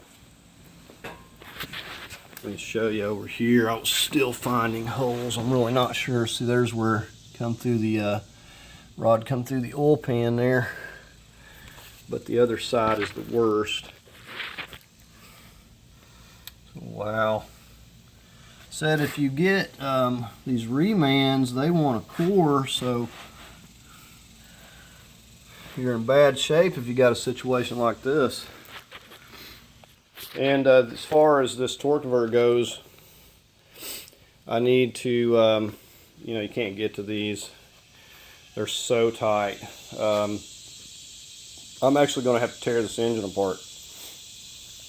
So, in order to get my torque converter. So I can't turn it. So I'll just start taking the engine apart. Okay, so I'm going to go ahead and get this seal replaced here. This seal I'm using,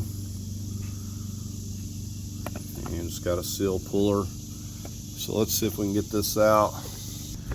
Now, even if I hadn't pulled the torque converter out the way I did, I would still replace this. I'm going to get something and put here so I'm not dinging up this face. So I just got my putty knife kind of laid on there.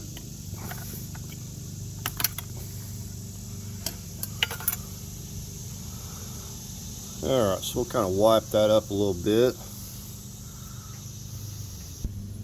and just do a quick comparison. Looks like it. It's got a little bit of alcohol on here.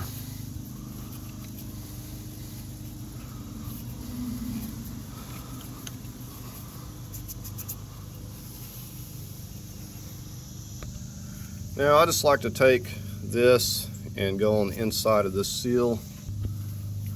So before we ever install it, we'll just work that into that lift area there.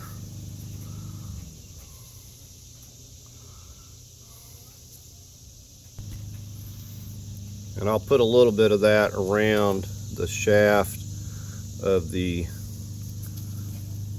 torque converter as well. I'm just pushing this in with my hand. It's going in real easy.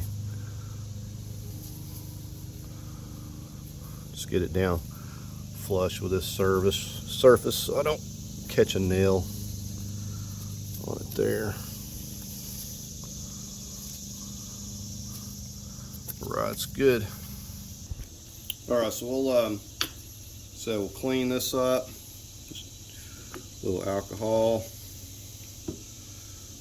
Make sure this is absolutely clean, and then we'll put a little bit of that silicone paste around this. Also a good time to inspect this, make sure there's no damage.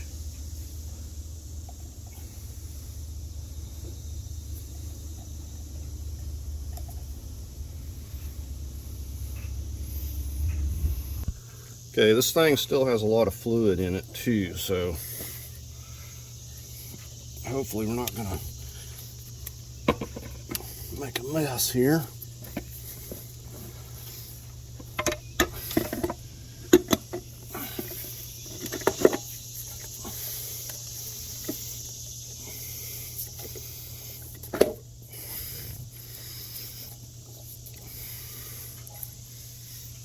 A little bit of spillage. We're going to spin it until it clicks down in properly. So I think I got it on the first click. Now, let's say that you can't get it to seat in there. Take it back off, turn it a little bit, put it back on, and then it should seat. So we're going to leave this down here at 6 o'clock. So when we put the engine up there, we can get right in there. Okay, now while we're right here at this, we want to go ahead and take the time to clean up this face and also make sure that all the threads are blowed out, everything looks good.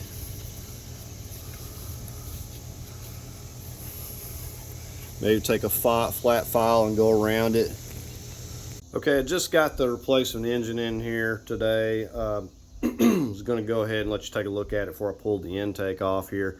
Now, even if I didn't need this intake off to get the bolts and clearance, I would take it off and replace those intake gaskets regardless. They're not very expensive, and that is one of the biggest problems with these engines, the intake failures, water getting in there. So I've been looking it over. So far the engine looks really great.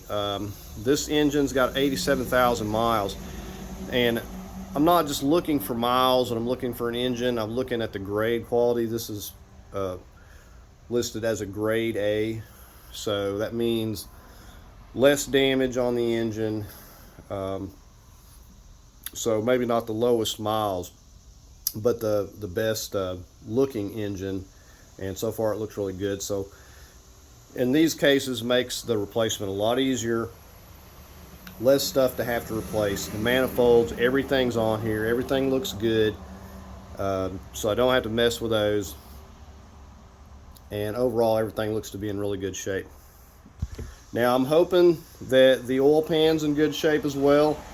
I haven't picked it up to look at it under there, but that is one of the other areas that you can get damage and not know it. So if that's damaged, I'm gonna have to get another oil pan because my other one's destroyed. So hoping that the oil pan's good and I'll be able to just start putting this engine in here.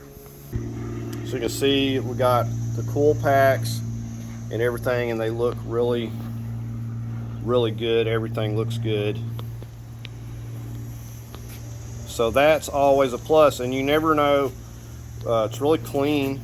You never know with a used engine if they don't have to send any of this stuff.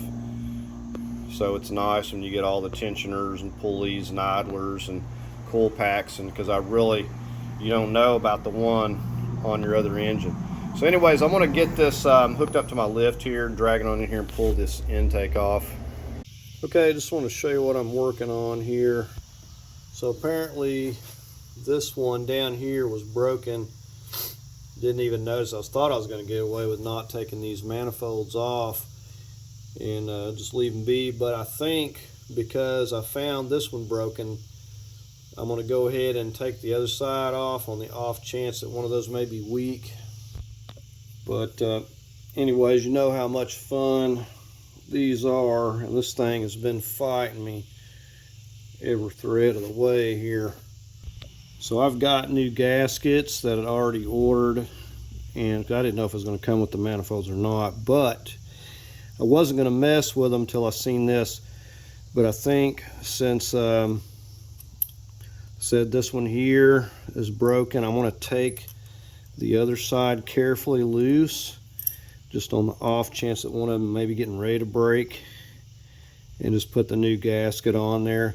You can see right here, this thing has been broken for some time. It wasn't like it just broke, but you can see all the carbon there. So that's all I'm working on. I've got new gaskets. I'm gonna go ahead and just take this one off and put my new gaskets on and clean up a little bit, just so I don't have to worry about it.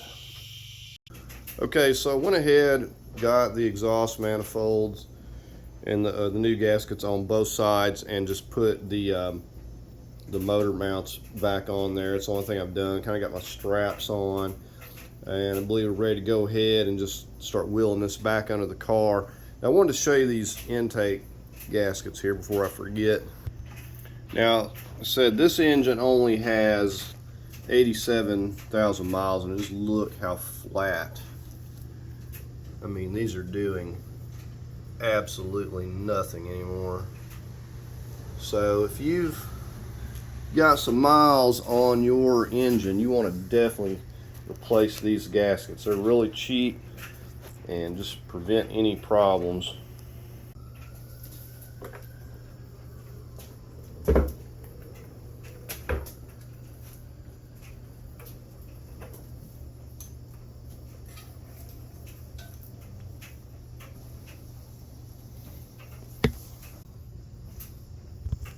So I'm going to get my lift over here, and so I just have to kind of get this loose and get it back down as I'm lifting this up. And I think we'll go ahead and start getting some bolts into the transmission. Now you notice, as I said, I got the bolt holes down there at about 6 o'clock, same for the flex plate.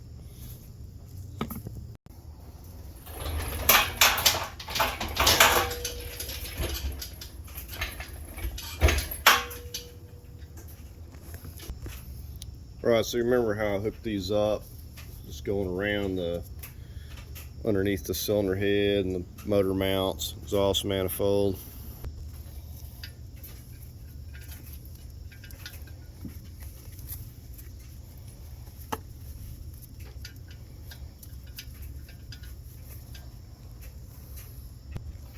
Now surprisingly, this balances it out pretty well.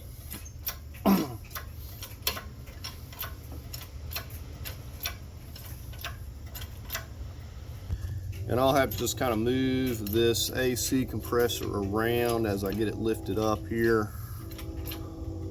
I'm just watching it back there. So you got to kind of keep this AC out of the way, and it's a little bit of a nuisance.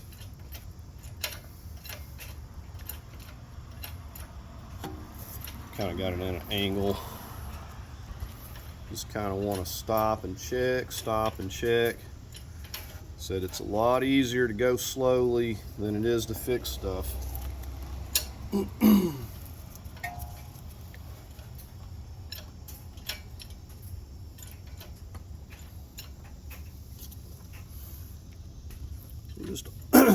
almost there.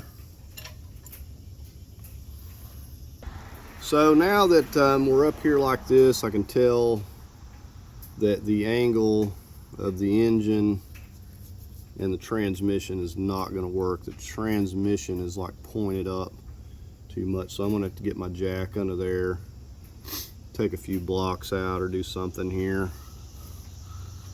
All right, I just took a few blocks out. I'm just going to use the jack to kind of position it where I need it here now. So that's better, but the engine is still tilted more downwards in the front, so I'm going to have to adjust this when I get it close. Okay, another thing I do is put grease on those alignment pegs in that center of the torque converter there.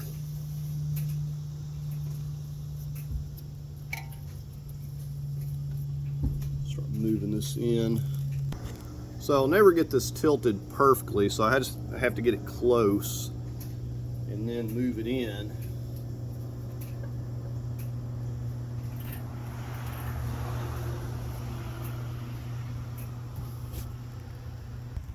So you can see we're getting pretty close here, looking at the bottom, and I've just kind of adjusted the jack slightly while I've got this, lifted this on the lift and adjusted the jack, and it's pretty close here. Start kind of trying to wiggle it in place. Now I'm going to go ahead and work my first bolt from the top here, and I've got a little medium Loctite on it. Now I'm not going to use this to pull it up. I'm just going to kind of get it in place. It's going to kind of hold it on this side, and then I'm going to get on the other side and put the top bolt. It's going to kind of hold it together, and then I can push it on together without it having it fall apart. So once you're able to get a bolt threaded from the top, you're pretty much home free. Okay, now an even better place to come through is from the bottom here, because you actually got the alignment peg, so you could come down here. If you can get one started here, you don't fasten it down much, just screw it in a little bit, get several threads, and go to the other side and do the same thing. So we'll see if we can get this one. I've got medium Loctite, and I'm just going to thread it down a little ways, because if my other side is off, then I'm going to need a little bit of adjustment.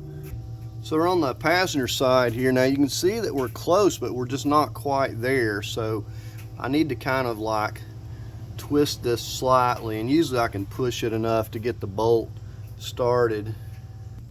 So we're gonna have to come through here. You can see we're off like a ½ an inch or so. I've kind of got my camera in the way, but if you watch, you can see I lifted up on that, and it'll move enough to get it into alignment.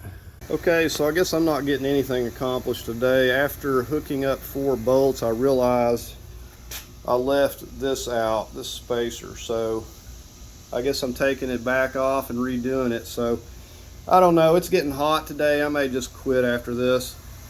But this is the type of stuff you run into, so definitely don't do that. Okay, another thing that's gonna make you mad about this piece, if you don't zip tie it, it's gonna fall off on you, and you're gonna have to pull it back apart and get it back in place again. So zip tie it on both sides. And the next thing you want to do after you get a few bolts in is make sure that this crank is going to turn. Otherwise you're going to be taking it back off and reseating your torque converter. So check that first thing. Okay, so at this point I have 4 bolts in, these 2 on each side. I'm going to go up top and get the top 2 in there, and maybe work a few more in, and we'll get started probably with the subframe here next.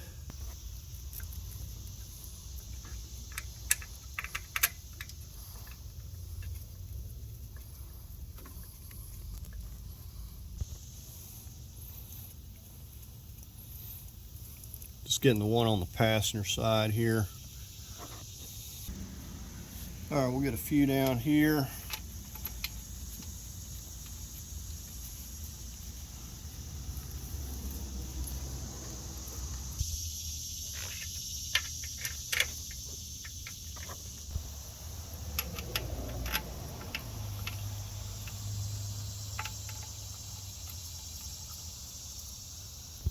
Right, so this is the last one up here. It's supposed to get up to 100 degrees today, so it's getting hot already. All right, I'm gonna start at the alignment pegs here, torquing these down to 35. I'm gonna just go from this side and go to the other side where the alignment peg is, and then we'll just kind of work our way around.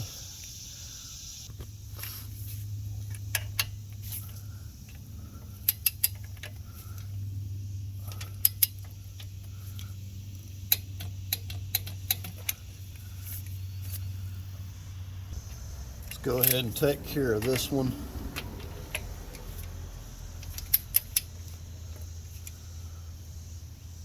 At least we'll have all of our torque done on the bolts while they're easy to get to.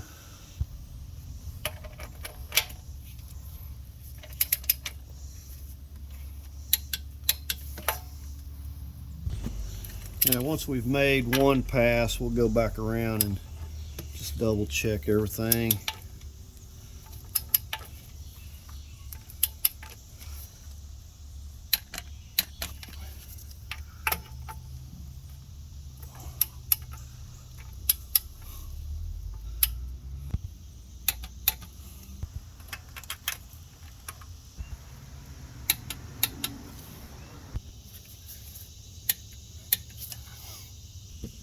I'm going to attempt to try to reconnect these lines.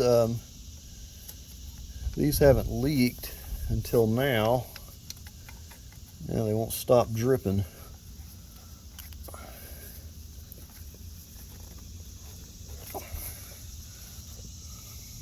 I've just got them sitting there. They're in a bind where they're at. I'm not going to be able to push them into place till I get everything resettled.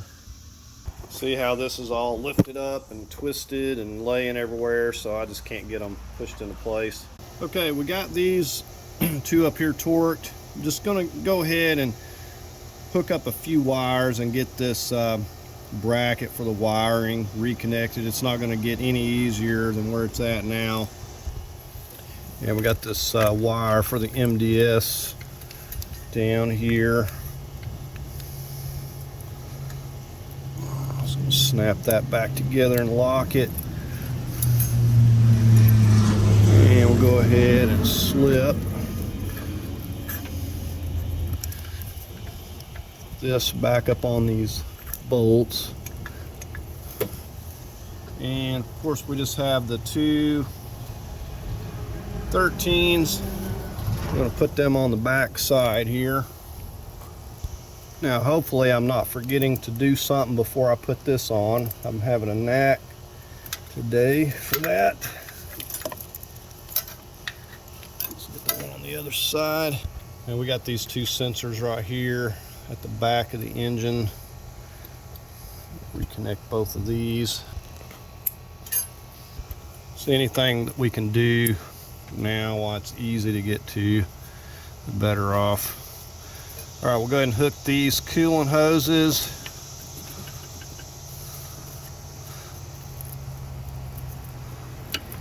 And I've got my clamps right here.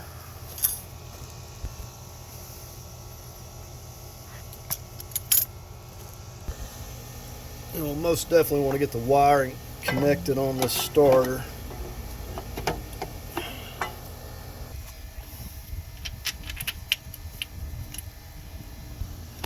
I'm going to torque this to 35 foot-pounds.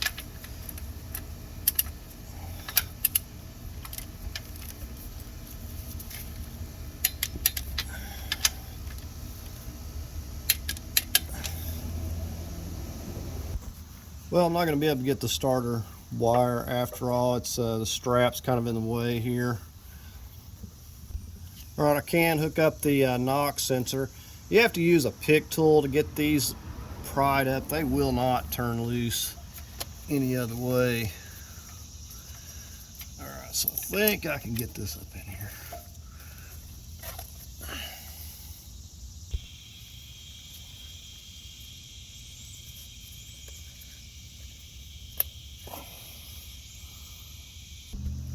All right, we're gonna get a few wires on this passenger side hooked up.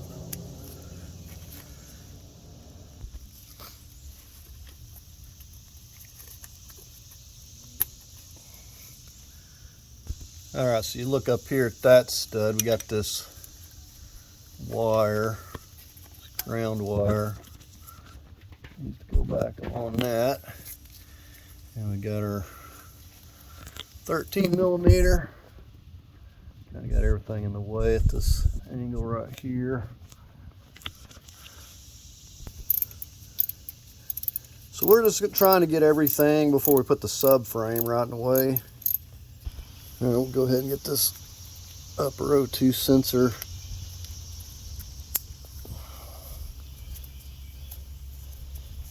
And I'm thinking we've about got everything we can get here. Okay, got a 21 millimeter socket on that crank there. Okay, the only other thing I've been doing, I went ahead and hooked up the wires on the starter. I was able to get that on there with that strap.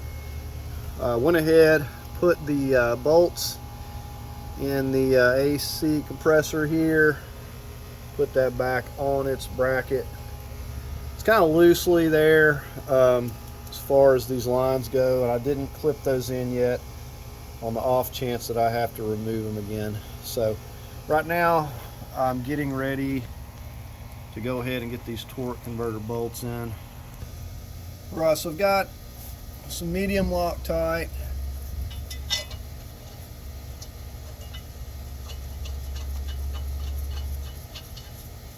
Like I said, I had the torque converter where the nuts go at 6 o'clock, so I have no trouble getting these right here to line up, and I just turn the crank slightly. These are 13s.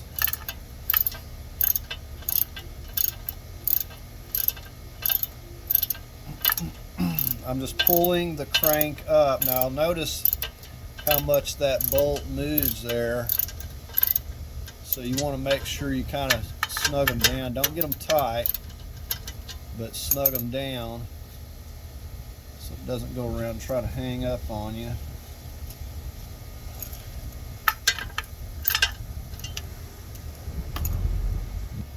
So those are kind of loose, but they're snug down. So we're going to go ahead and rotate this.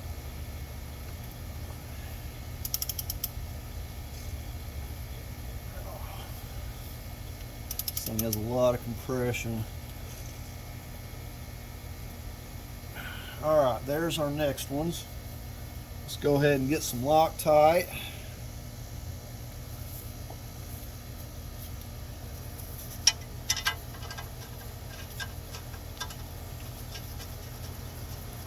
Just do the same thing here.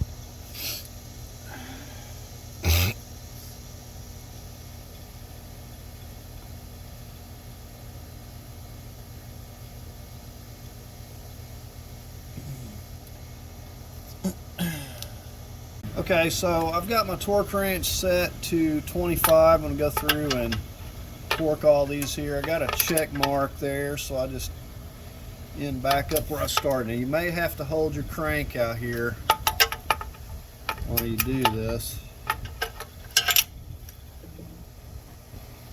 Or I had to get a different socket there. It's working out better. So we're going to go 25 foot-pounds, and I'll just go around once, and then we'll come back and double check them. Come back to my little check mark.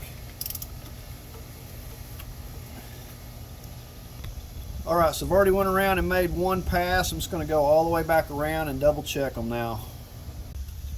Alright, we're going to get this dust cover back in place here.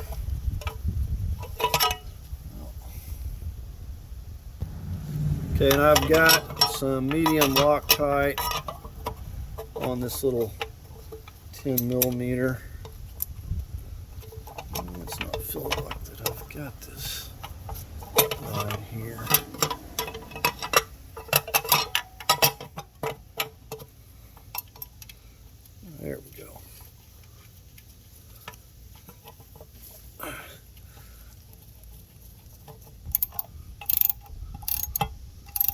All right, I think we're good to go ahead and work our little clips on here. All right, there's one in place. Now I gotta get the top. All right, now we're just gotta slip these back on and hope that they're not gonna leak just because they were disturbed.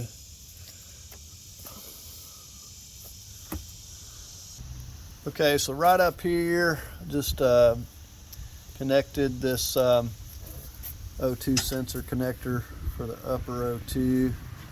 I said, I don't know if I already mentioned it, I put those covers on the NOx sensors on both sides. If you need to remove any of these, you're gonna have to jam a couple of nuts together. I had trouble with this one when taking the exhaust off, and coincidentally the engine this one was actually missing, so they probably had the same issue. But I took one off of the other one. I'm just going to leave it off until I get it kind of in place. But I think we've done enough at this point. We can go ahead and work on getting the subframe back in place. I got it up plenty high enough I shouldn't have any issue. Okay, I've just got my movers dolly, slid the subframe over here, and it's just kind of got cardboard laid on the engine hoist, and it kind of makes it easy just to kind of slide it around. So the only thing I got to do now is get my jacks into position, and actually having it lifted up higher this time made this easier. And you see how high I had to go to get the engine to slide under here. So I left it at that height, and it actually was easier getting the subframe back under here. So I'm going to go ahead and get my jacks into position, and we'll start lifting this up here. Okay, I've got my jacks back into position here, or the subframe. Now, I would point out it probably would have been easier to have lowered the vehicle down onto this a little bit, or just lowered it down onto it. But this is the way I started doing it, so that's how I'm going to proceed with it. One of the first things I want to do is get this in, bolt in on the strut here. And it'll kind of give me some wiggle room, yet it will hold things a little bit.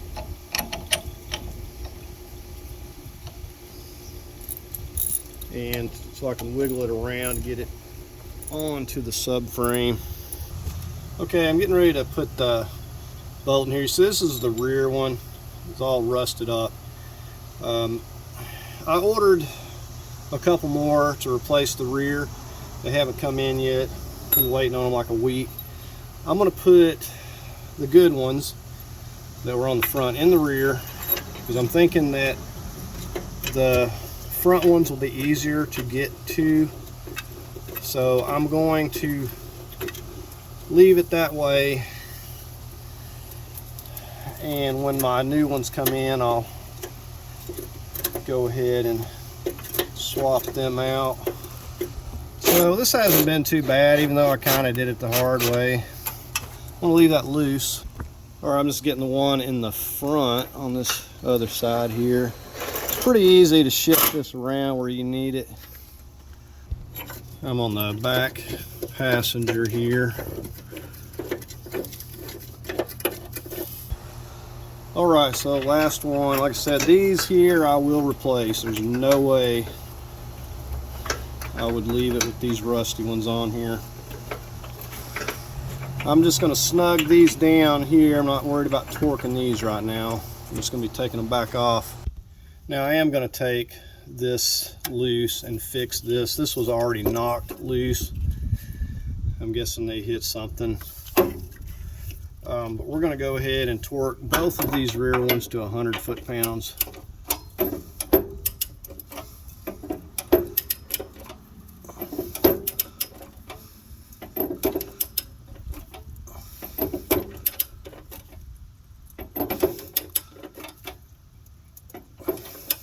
And those motor mounts just pretty much fell right into place. I didn't have to do much to them. So if you can see up in there, those just line themselves up. As I raised this subframe, those mounts just pretty much fell right on there. All right, so the subframe's bolted up. I'm gonna go ahead and just lower the lifter, get the lift out of the way. Okay, I'm about to get started torquing down this AC compressor. I hadn't torqued it yet, 15 foot-pounds. I just got a extension with a swivel on it down here so I can get to all three of these. Okay, we're going to get this studded one here first.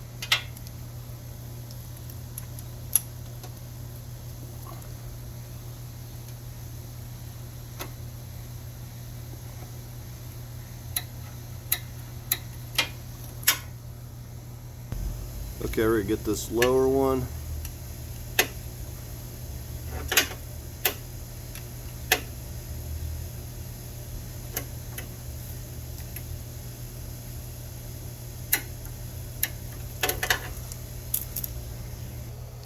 Right, we just got the one at the back for the bracket for the oil cooler lines there. All right, I'm having to come from on top of the frame here.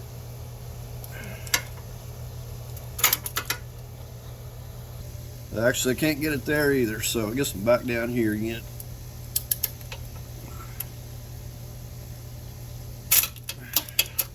So this ain't quite got the angle on it yet.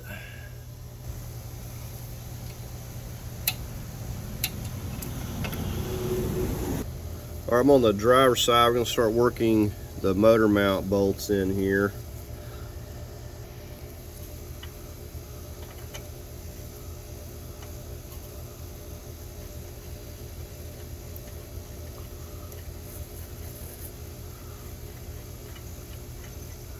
I pretty much just run it all the way down by hand here.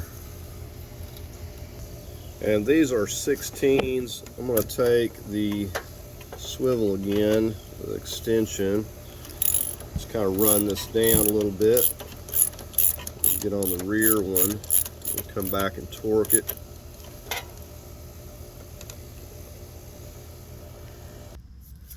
All right, so I'm just at the back.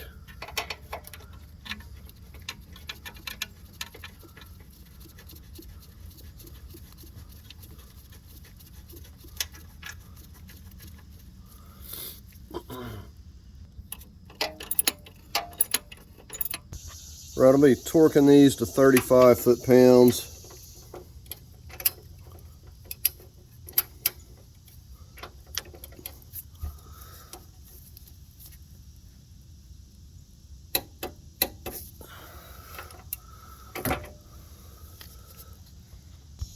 So just up in the front,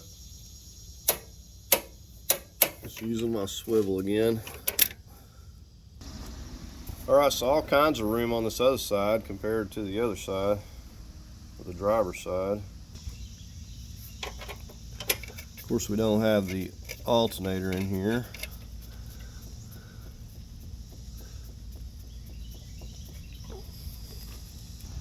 All right, so let's move to the back.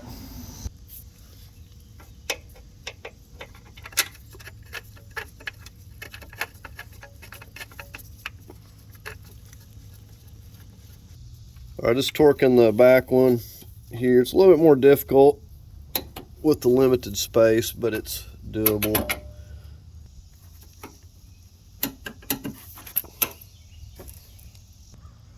We're gonna go ahead and get some of this wire connector back in place.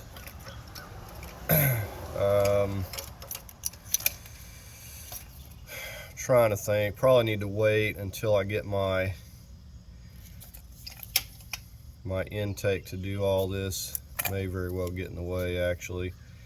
I was trying to think about the alternator down here because I needed to get these wires ran. So what I might do is run these down and leave this loose. So just kind of running this back where it was, and I'm going to reconnect some of this. I'm going to leave the coil packs disconnected. Can't connect the injectors till the intake's on. I don't have my intake gaskets at the moment, or I would go ahead and do that, but you see where this goes there and there. This is going to just snap back here. I think that this will stay enough out of the way But basically I just want to try to get some of this reconnected. Now I'm kind of doing this in preparation of putting the alternator on, because I want to have these connectors down here.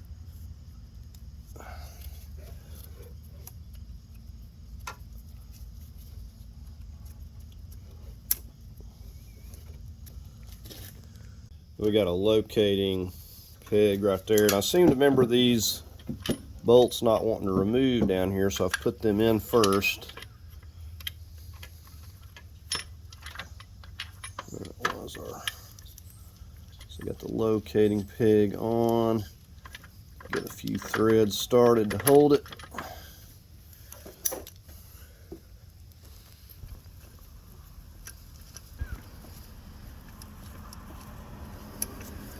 Now this one in the back has a brace that's coming from that motor mount. I'll have to actually get that on there. I may actually have to take this back loose, because I just thought about that. I don't have slack to pull that out. So I've got this brace here. It's got a nut that goes on the motor mount on the other end there. So I'm just having to swing this back up and get this end on here, if I can figure out which end. Okay, so like this.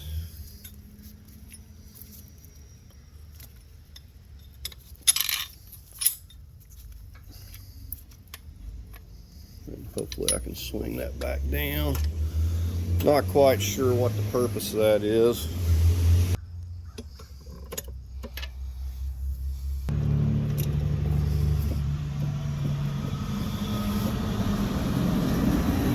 I will leave that loose for now. All right, we can start snugging these 15s up.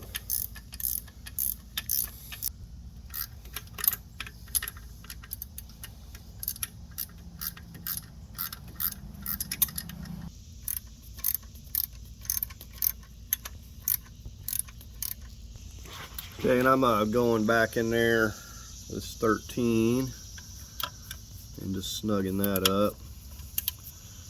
Not real easy to get to that.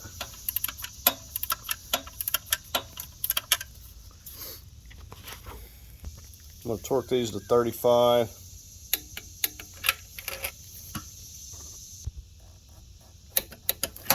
Yeah, I can't really get my torque wrench back here, so I'm just going to snug the back one up.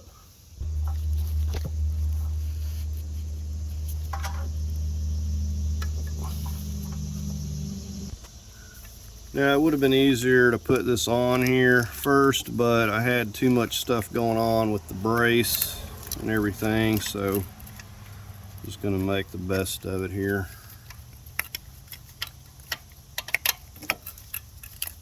You can get to it, just can't really see what you're doing. Alright, so I can feel that that's set into those little slots.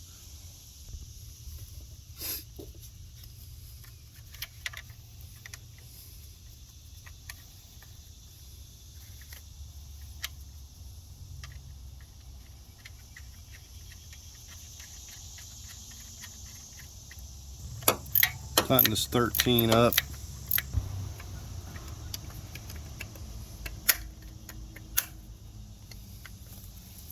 Alright, now we got to try to fill down here and have that lock pulled back.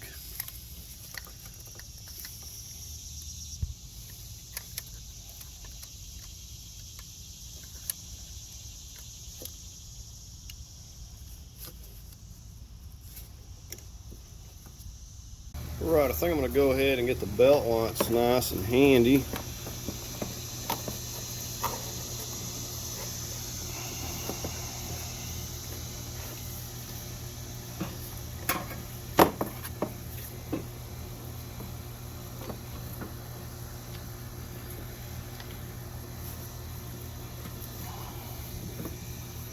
Well, this thing's not wanting to cooperate with me here.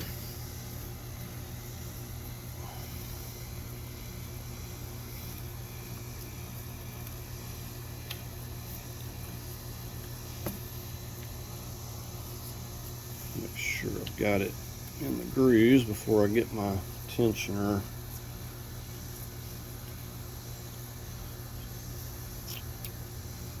All right.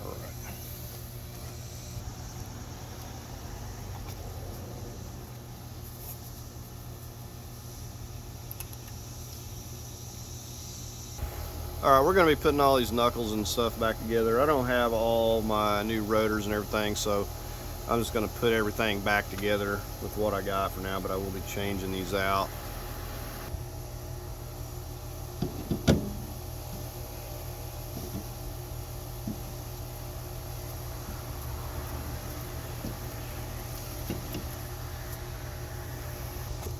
Got a 18.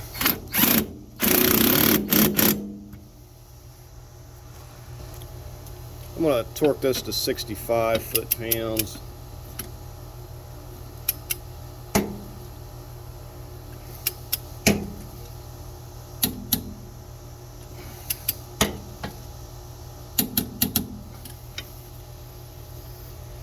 Go ahead and get our stabilizer link.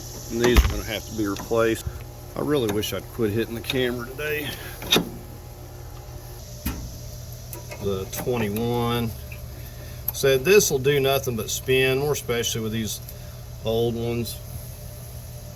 So we're going to take our wrench here and then we'll turn the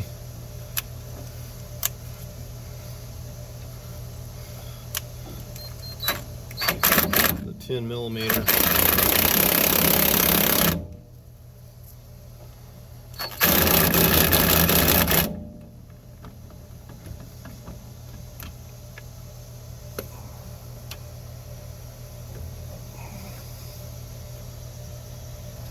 So I've seen these were calling for like 75 foot-pounds. It is a pretty big nut, but I'm not going to be able to keep it from spinning, so I got to hold. And well, actually, I have to go opposite direction.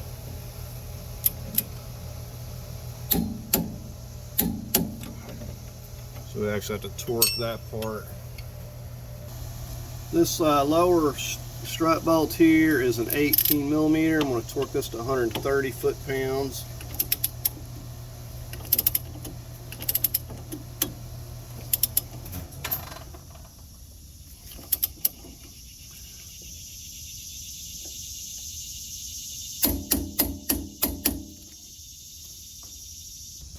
Now, just to show you, I did put that bushing back in there. I don't know why it got knocked out, but if it comes out again, I'll just replace it. All right, we're going to go ahead and get this back on.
You see how big these bolts are. I was looking at the torque, and I think it's calling like 87 foot-pounds or something.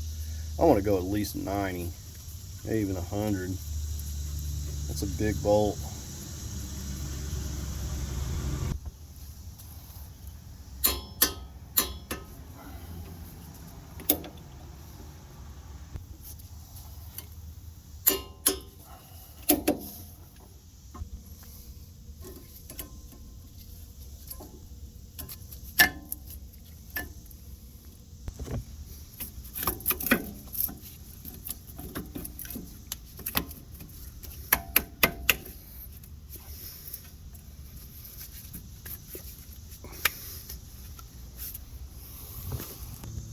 Had to spin that caliper around. I had the hose twisted. I want to go like 30 foot-pounds here on these.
Right, and we'll just do the same thing on the other side.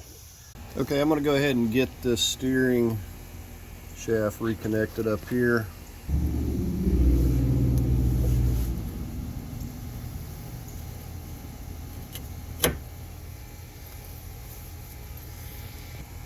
Alright, I'm going to be putting some high strength Loctite on this 10 millimeter.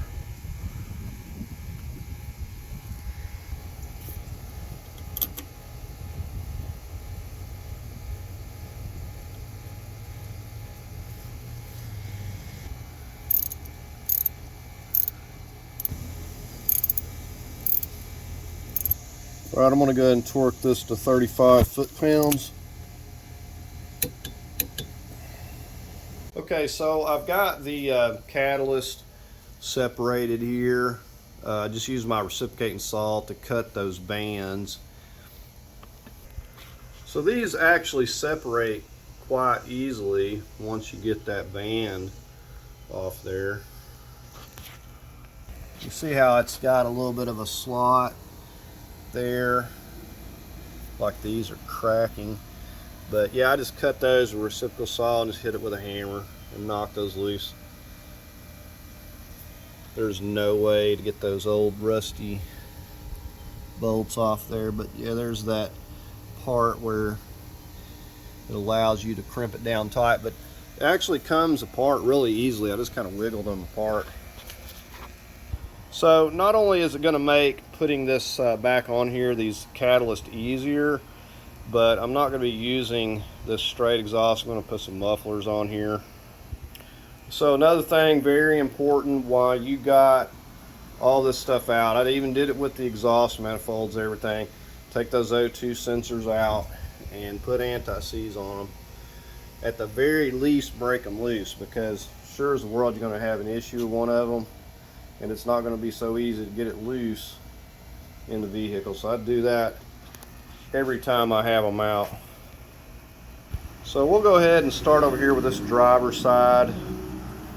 Okay, so I have thoroughly doused the studs down with anti-seize and even went around that ring there a little bit. And with these separated, it's quite easy to get it in place. Alright, I'm going to start this first 16 here.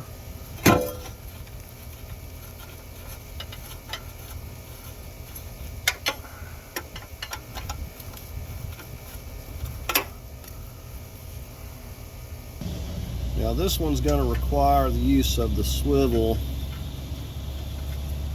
Just not touching it because I don't want more anti-seize on me.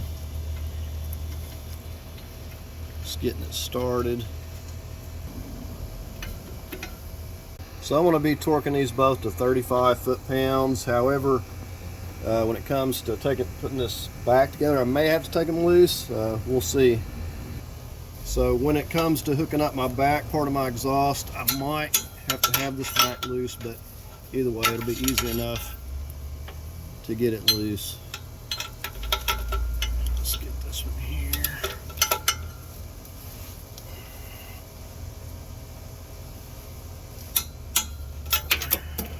Alright, so we'll just get on the other side. So you can see all that anti-seize on this side. I do not want this thing being hard to get apart if I have to work on it again.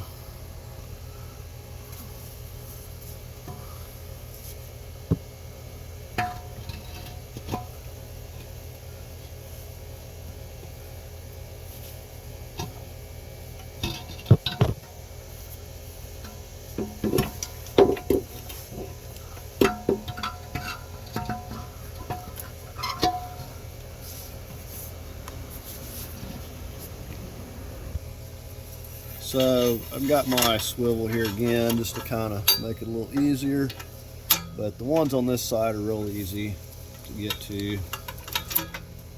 Just running them down by hand, just doing it evenly.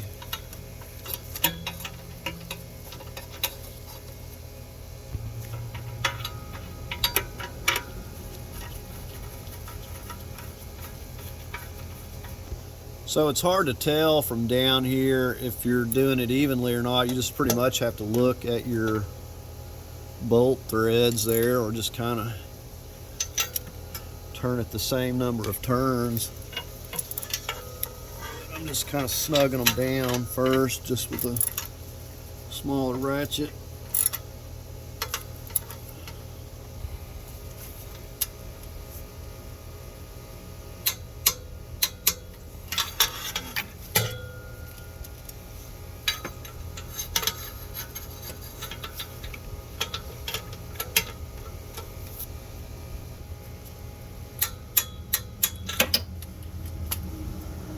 Let's go ahead and get this O2 sensor.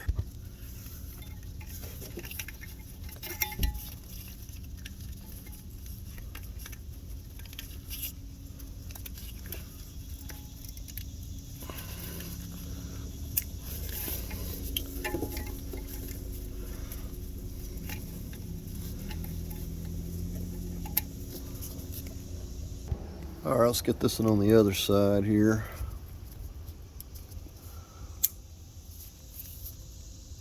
So this is what we're left with here, and when I get my other exhaust, I'm just going to hook onto it, put some new clamps on, and hopefully everything goes together well. No need in putting any braces on to get all that done. All right, I was getting ready to put some front end stuff together. Still don't have my intake gaskets. I pulled the oil filter off, but I'm going to put the new one on here, and I think we're going to get this little brace in place here. Radiator support piece, yeah, that's what it is. This little foamy rubbery piece goes to the front, and that's how it goes up in there like that.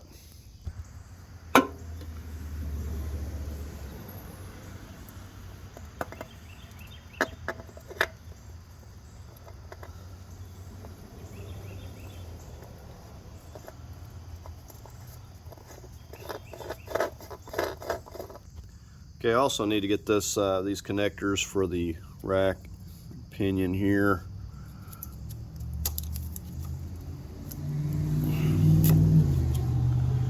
Does not feel like that's clipping on right.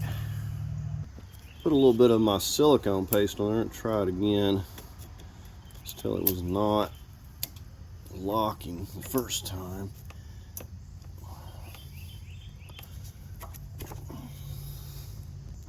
Okay, there I got it, and I pushed that lock down.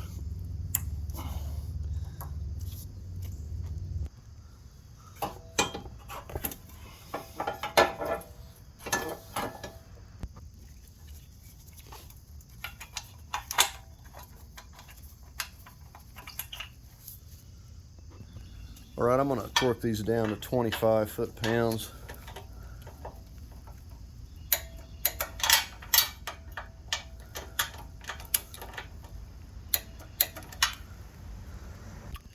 Okay, because I had the condenser over here where it wasn't supposed to be, I got to take this lower brace off again and redo it to get the condenser over on this side. So we're getting ready to set this in here, and said all of my bolts and stuff for this, I'd left everything like on here so I wasn't misplacing them. Alright, let's see how much of a fight this is going to be.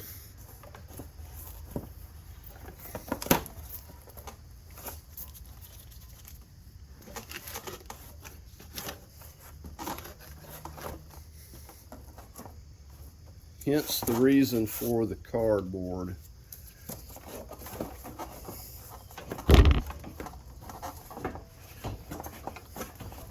Alright, I got to find that magic combination here.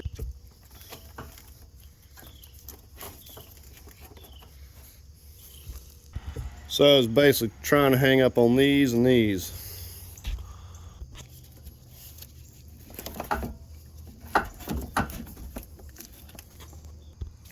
Setting those little rubber feet into place. I'm going to go ahead and get this fan connector while it's nice and handy. Alright, we're going to try to slip this lower hose back on if you can see anything here.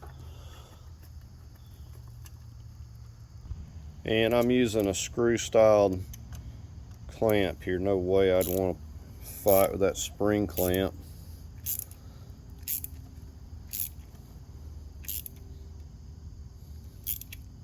So even if this thing tries to leak, I can always come in here and tighten it up a little more.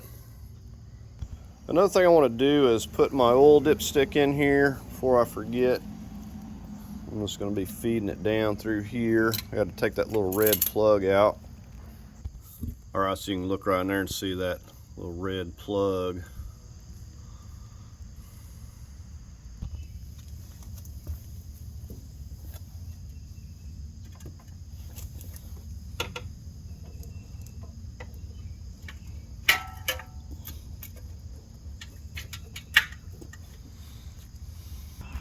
Okay, now that 10mm nut has to come up and it goes on where that heat shield is right there. Alright, I'm going to go ahead and get these coarse screws in first.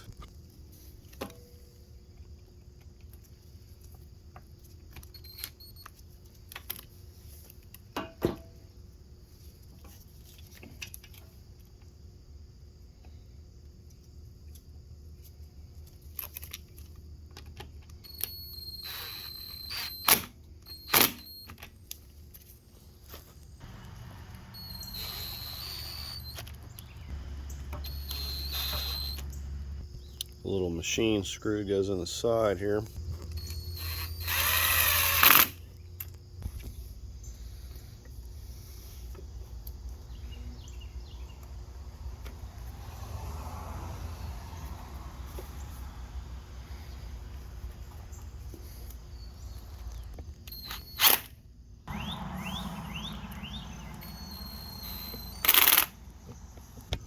Alright, we're going to go ahead and get this set on here next.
I'm just going to be snugging these down. If I were going to torque it, I'd go like 25 foot-pounds. Now, It could be that I get this together and something's off a little bit, so I may have to come back and loosen them and redoing them, but hopefully everything lines up the way it's supposed to here. All right, remember we got these little braces on each side. And this is going to slide back on here.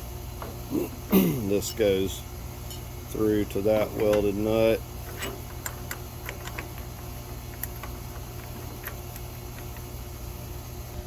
And then the other one, fasten it right here.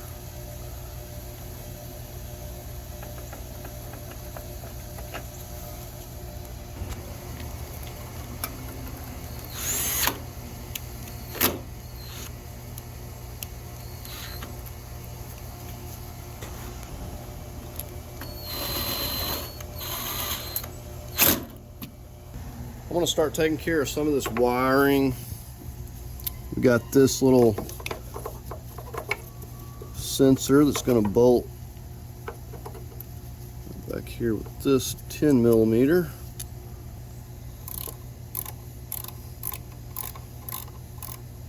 And that little sensor has a little plastic clip I'll show you that comes through. So that will come through right there to locate it. And while I'm back here, I'm going to pop these brake lines back in.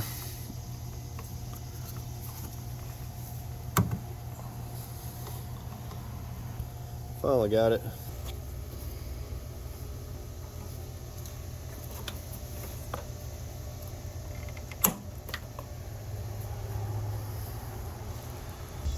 I'm getting this other airbag sensor. And this lower portion here slips on to that stud there. And said it clips in here. Just kind of feel for it.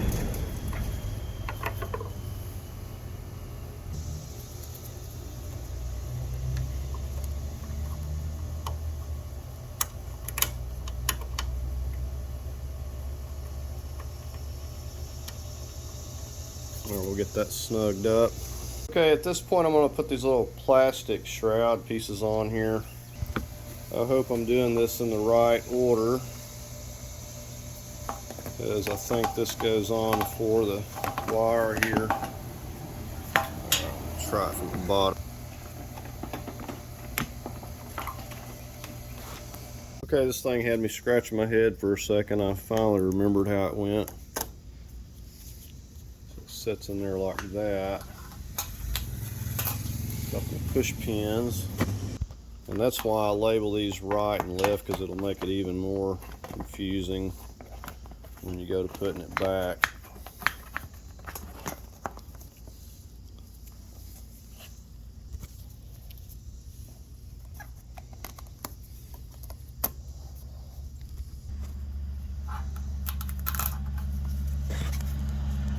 And there's a little peg down here that snaps on that. Okay, one thing I realized, I did not do a good job of labeling where these wires route, so that's why you always want to take your time.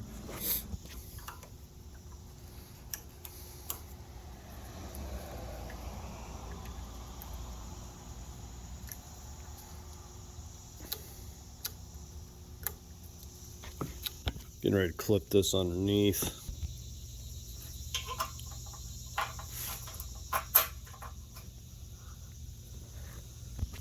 One thing I realized is I forgot to flip these radiator braces over.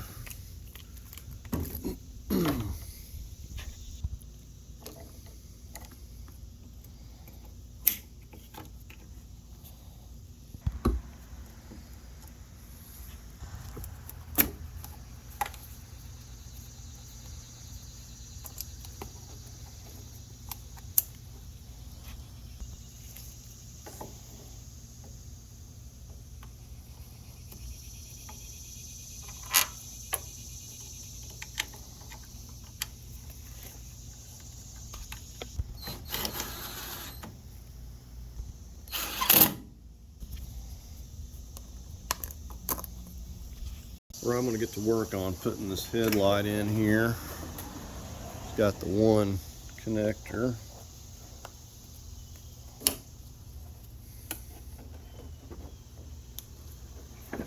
Slide it onto its pegs. There are little coarse screws here.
All right, so we got the headlights in and pretty much everything on the front here except for the bumper.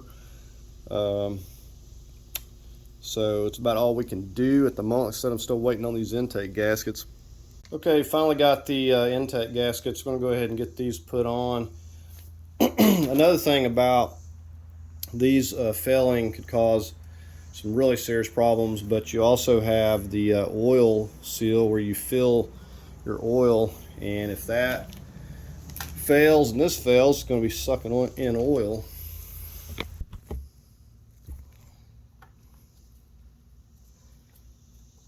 These stick in here pretty good. They don't have the little notch thing like the original, but it doesn't matter.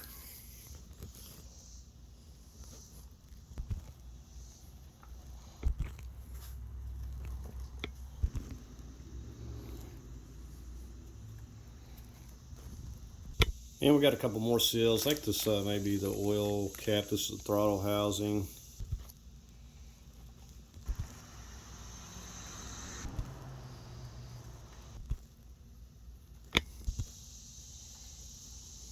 All right, so we're gonna go ahead and set the intake on here.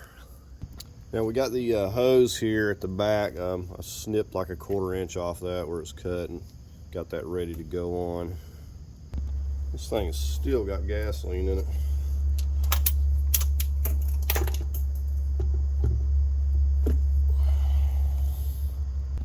Okay, so I'm just connecting this hose back here first. Now I also put some silicone grease on that, so hopefully it doesn't stick as bad.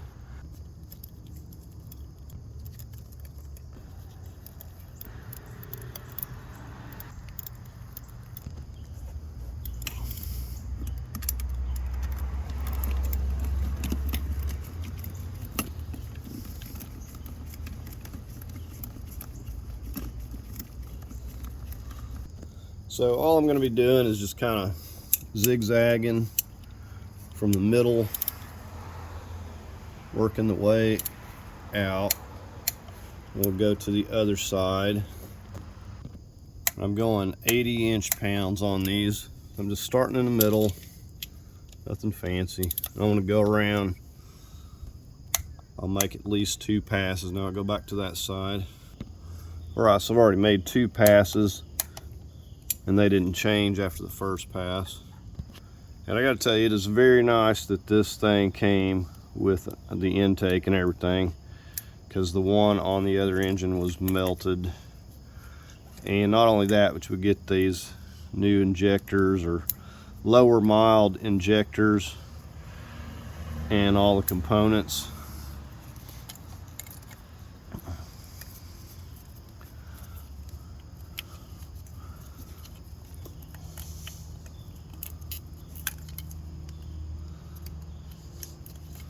Right, so I'm going to go ahead and get my cool packs hooked up here.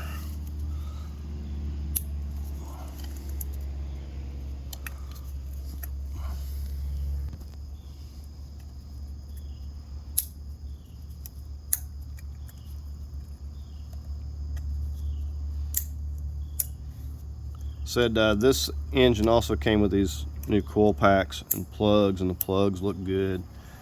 Everything I've checked has looked good. All right, so I'll just get the ones on the other side here.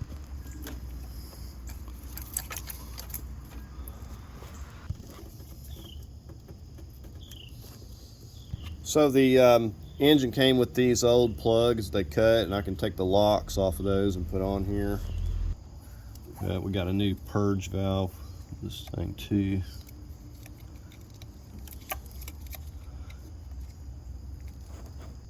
Okay, we're just gonna slip this.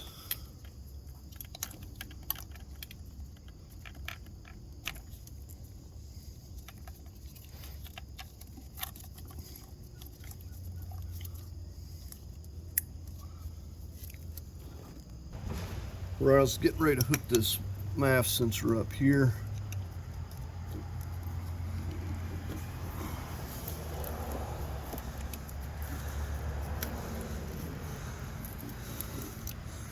And that's supposed to clip in right there. I'm not putting that on there though.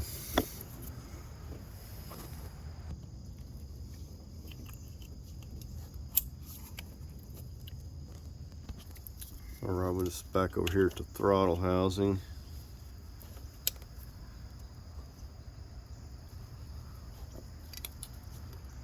I think this is about everything as far as the connectors. There wasn't a whole lot. Okay, I just realized that I had not hooked up this AC compressor, so I'm getting ready to do those connectors. So you got two of them. Pretty hard to get from up here.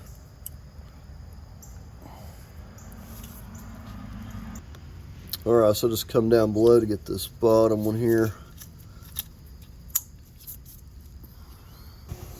I'm just gonna set this on here for now. Probably this is gonna wind up getting in the way. Let me find my other piece. Okay, so I kind of need this piece here.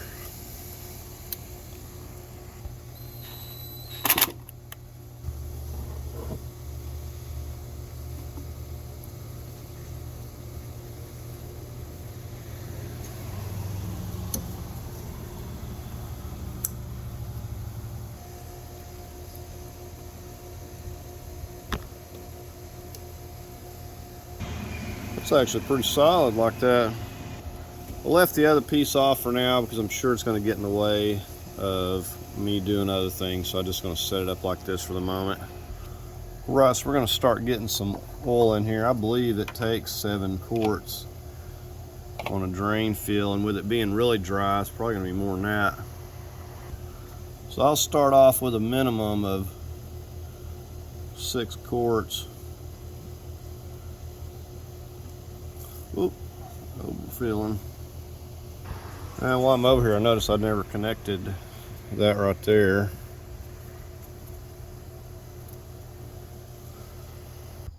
Okay, so I got 6 quarts in it.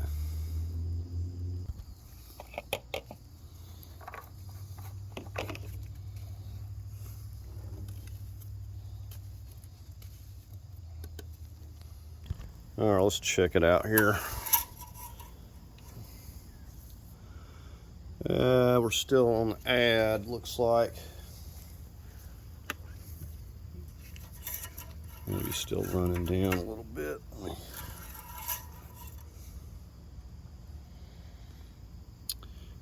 Yeah, we need to, there we go, that looks better. We need to add another quart at least.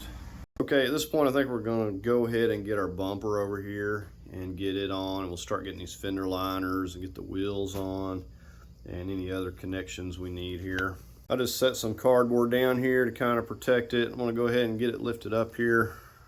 And we only have like the 2 connectors, little side marker light, and our other light down there, our fog lights, if you will.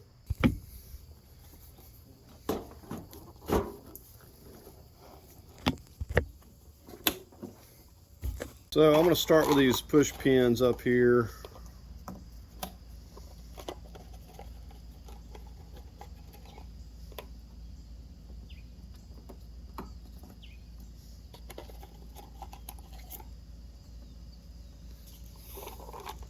Then I want to get this 10mm up top here.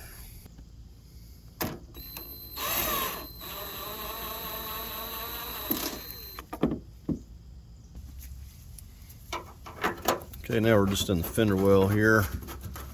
Get these on each side.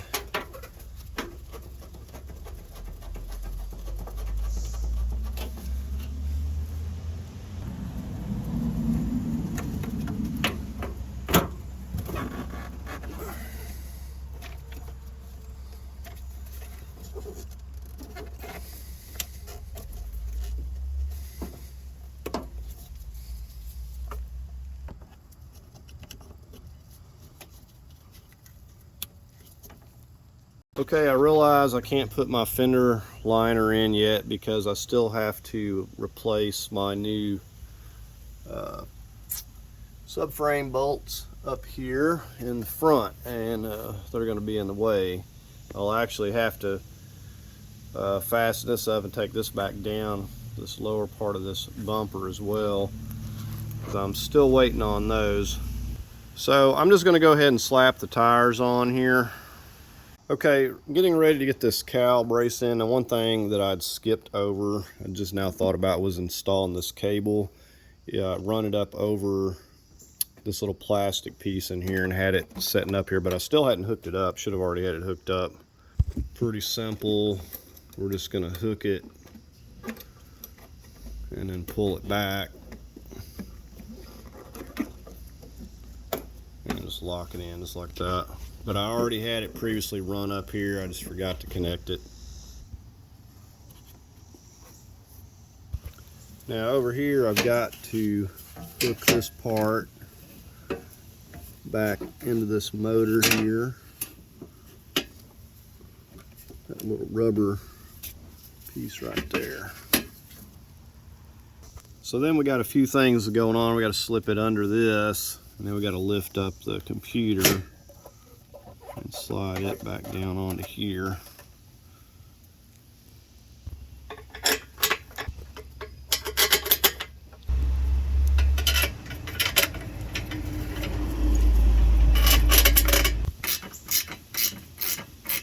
And I was clipping that wire back to the bottom. I'll start working this in. It's got a certain way that it likes to go to. I'm kind of pushing that in, just kind of bending this down here a little bit. Now you want to make sure all of your clips are intact before you go to pushing it in these slots, and make sure they didn't pull off in there, because I had a few of those. Alright, so just snapping it down. There's only one of them broken, so that ain't too bad. Alright, so just fasten this back in here. Alright, only thing left is to get our clips back.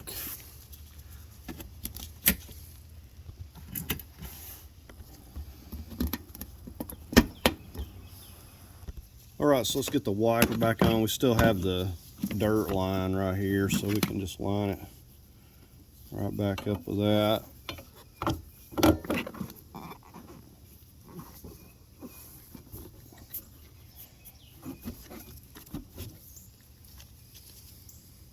We got our 15.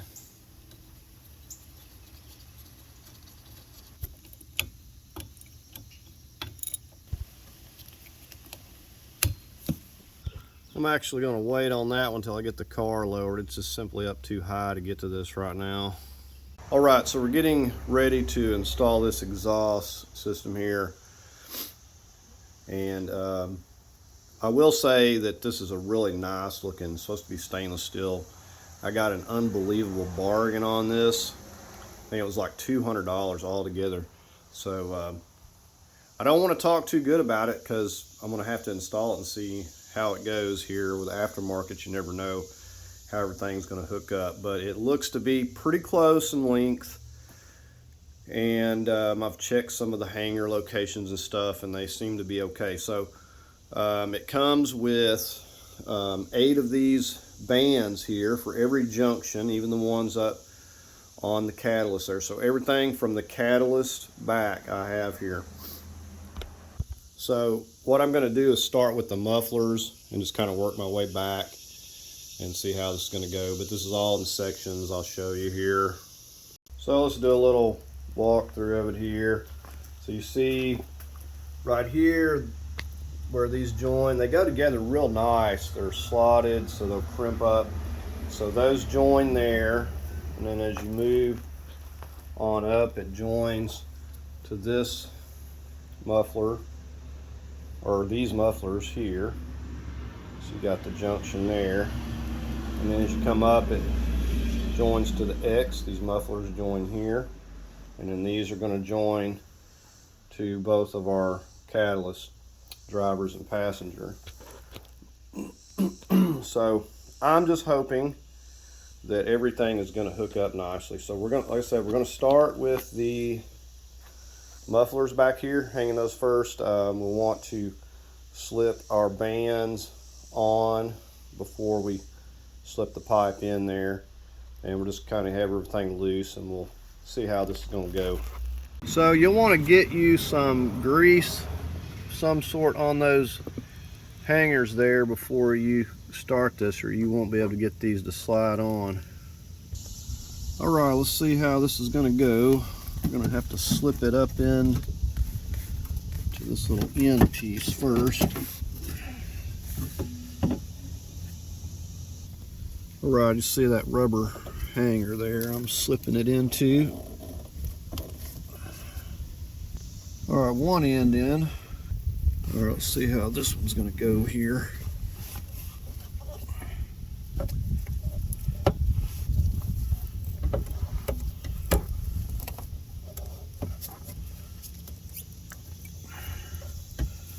All right, not too bad. If you got grease on there, they go pretty good.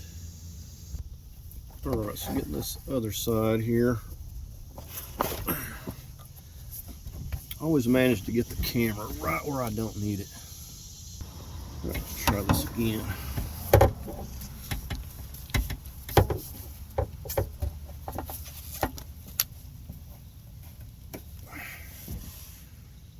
All right, got both our mufflers in place. Now we can move on to this other section here. We're going to go ahead and slip our bands on. We want to kind of make sure that you orient it in a way that it's going to be. Okay, this pipe is like egg, just slightly.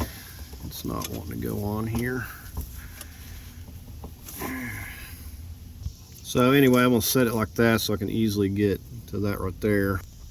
I'll tell you, it's a lot easier than it was taking that big section of pipe out. All right, so I'm going to see if this is going to go on its hanger over here. I already got that thoroughly doused with some white lithium.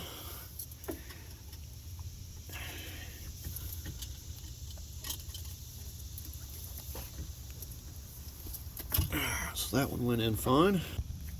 Getting the other side here.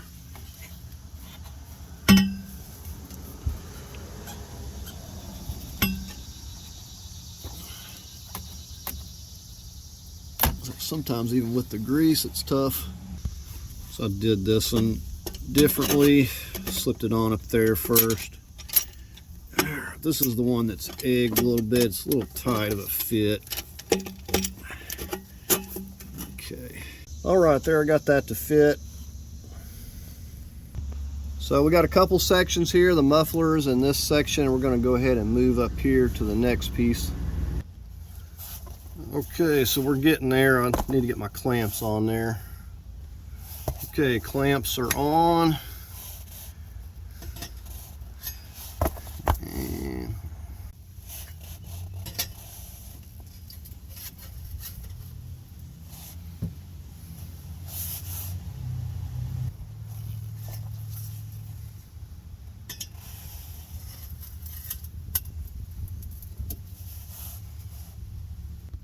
okay, so the moment of truth, this is going to hook up. This does have slack to move a little bit, but we have to have enough length to get down to here and slip onto these. So I know this whole section overall was a little bit shorter because I'd measured it.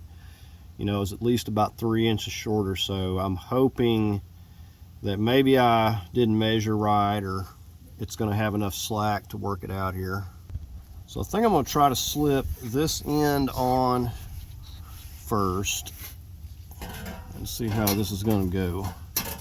because these are going to be more difficult than the other end. I may even have to take that loose up there. Okay, so what I'm going to do is go up to the exhaust manifold, and I'm going to take my nuts loose up there. I'm not going to, take them out. I'm just going to take them loose so it'll give me some slack. Otherwise, there's no way I'm going to get these to line up here. All right, so I just went up here with my swivel long extension. I loosened up those 16s on both sides.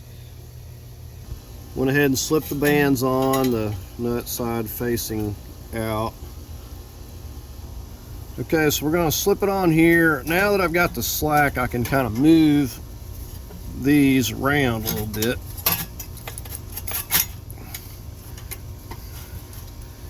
And kind of center it up.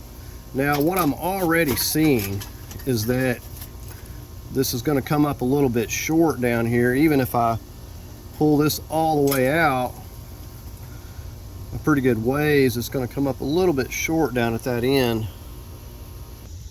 Okay, so I slid those on there just where it's about 1.25 inches or so, and I'm going to start fastening these down a little bit. Oh, I'm in the wrong spot. Be right out here.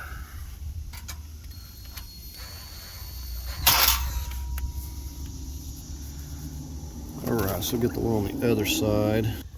Actually slipped it on a little bit farther, probably more like 1.5 inches.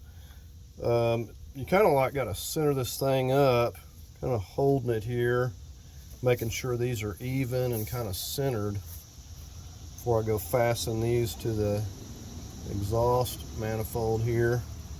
Making sure that it's centered between here and here. Just kind of eyeballing it. All right, I'm happy with that down there. I'm going to go ahead and snug these up.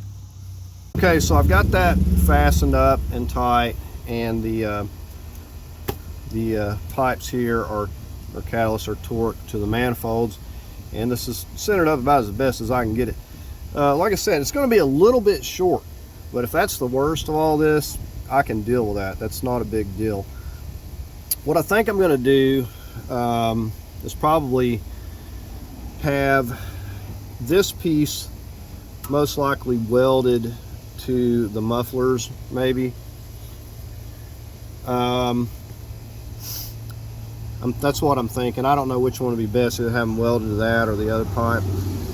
Or I could also probably get a little piece of extension and put on here and simply extend it a little bit. So, not sure. I would have to have something similar to this. I'd have to have a piece to go in and then one to fit over this other, just, the right size to clamp it down. So I don't know. I'm still debating on that, but I think what I'm going to do is I'm going to hook up the mufflers to this and support it the best I can, just so it's not so loud. I'm not even going to be able to hear this thing run with this straight pipe pretty much coming out. Go ahead and slip these on.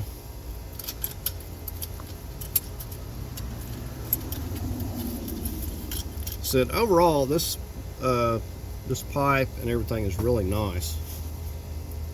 And if these were just a little bit longer, I mean, probably not even 2 inches. Had just a little bit more, and it's, I measured it, and that's about what it was, about 3 inches or so. But if it was just a little bit, I mean, it would be perfect. If that pipe, you see how much of a gap we got there. So if it was just that little bit, then everything would be perfect, because I really like them. Other than that, so I'm just going to push those in, bottom out, tighten that up. So at least we'll have the cats and we'll have some muffler here. I'm just putting them up kind of flush to the end there, as close as I can get it. Get that other one. But overall, everything else, these are lining up really well, like no issues. And that's why I'm saying, like, if this is the worst of it, it's just a little bit short, I can live with that. But for the price, it was just unbelievable. I've seen these things running for $1,000 or more for some of these exhausts. And I'm hoping these aren't going to be in the way of my brace. I better take a look at this. Yeah, they are right smack in the way of this brace here. No big deal, just rotated it. Alright, and those are tight. Let's just see. I think we'll be fine. Get our brace up here.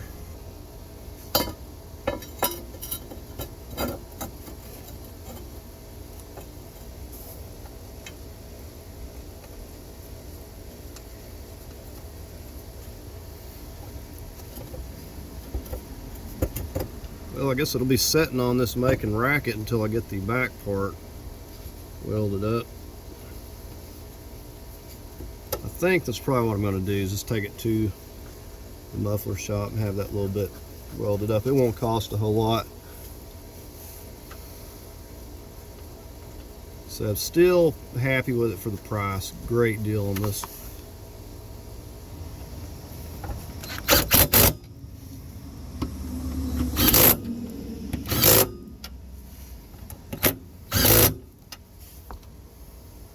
Okay, so got that fastened down. We're going to go ahead and move to the back, leave this the way it is, and go ahead and cinch up our clamps on the muffler back there.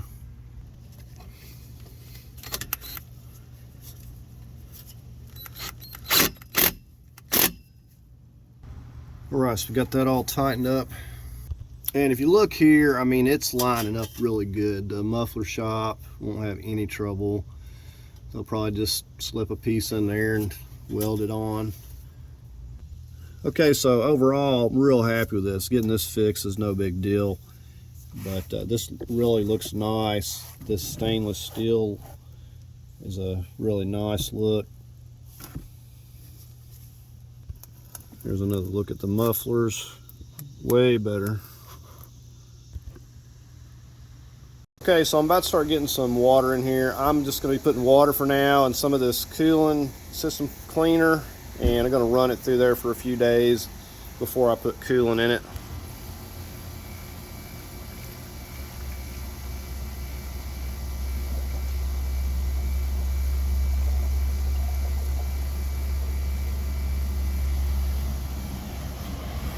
Okay, I added a gallon. I got carried away there. I'm going to have to wait until I get it circulating to get my cooling flush in here. Alright, so we're about ready to crank it up and get back here and get this battery hooked up.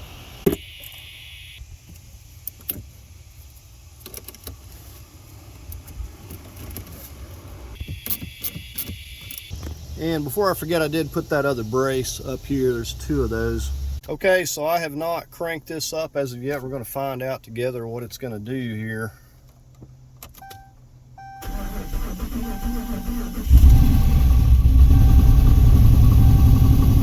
Well, it's loud, but it's running.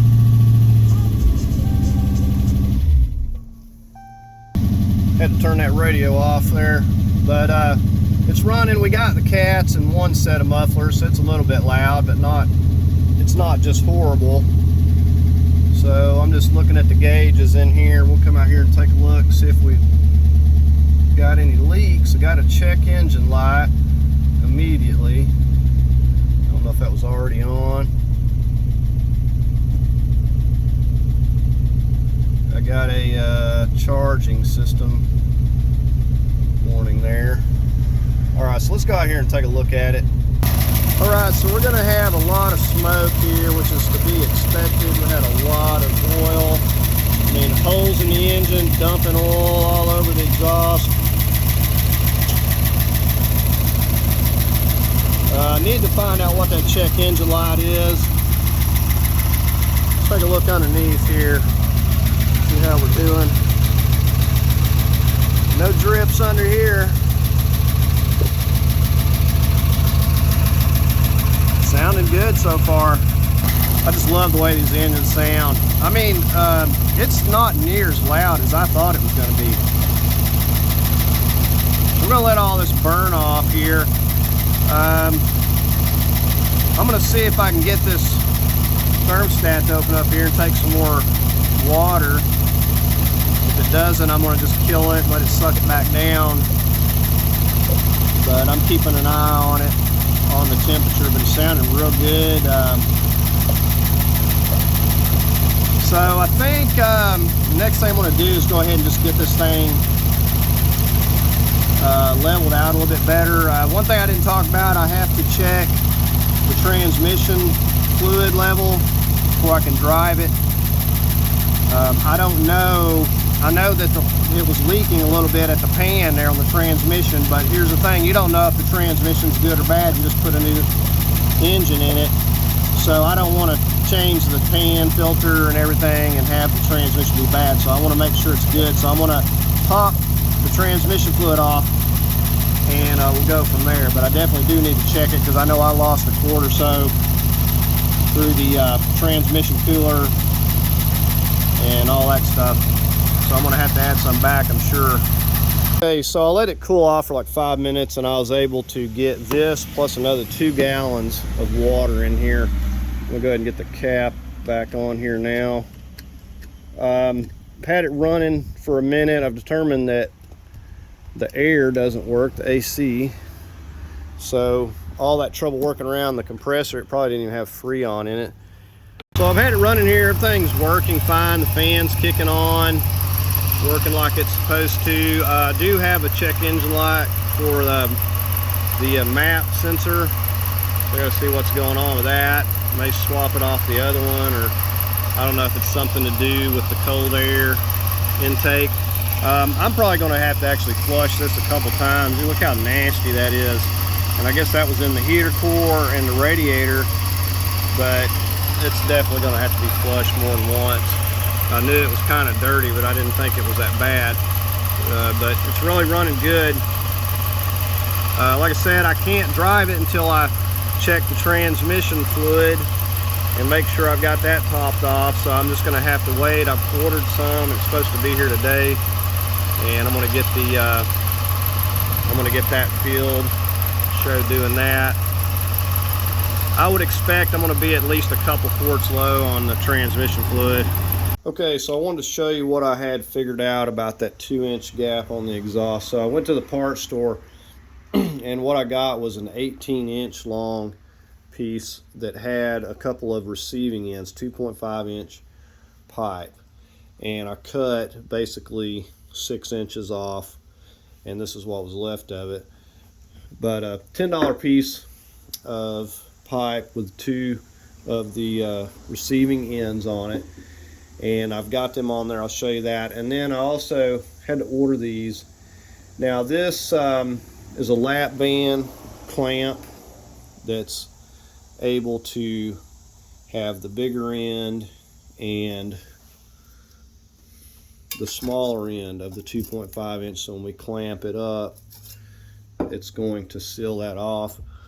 So it's pretty heavy duty. You've got a couple of these bolts, you know, curved with the curved portion there. Then we have this, and the end that has the little bit of a curve is the one that's going to go up in here next to the pipe. And then we have the other piece going to go on here. So I'm going to go ahead, I'm going to show you what I've got under here, and we're going to get these installed. Okay, so I just want to show you, this is the piece. It's a 6-inch piece, so even though we had a 2-inch gap, this is slipped on to this pipe 2 inches. It's slipped into this pipe 2 inches, and you see I got this clamp here clamping this pipe. So I've just kind of added a little bit of an extension here. And now what we need to do is slip this. So we got the bigger end. We're just going to slip it over this and then figure out what's the best way of clamping this. So we start with having the little curved portion up in here. Then we'll slip this in with the bolts. And then we got this end.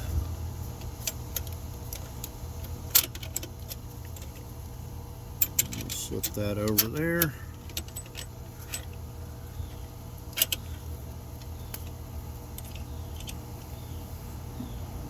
So pretty simple. And we'll just snug these up. So I just got to hold this one with a 15, tighten this with a 14.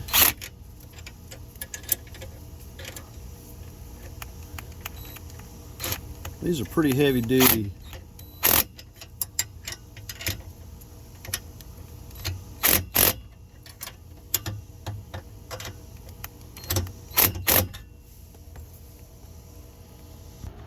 Here's a view from it from back here, and I haven't used these before, but they seem to be pretty solid and clamp up really tight. And these call for like 45 foot-pounds, but I'm just going to cinch them up nice and tight.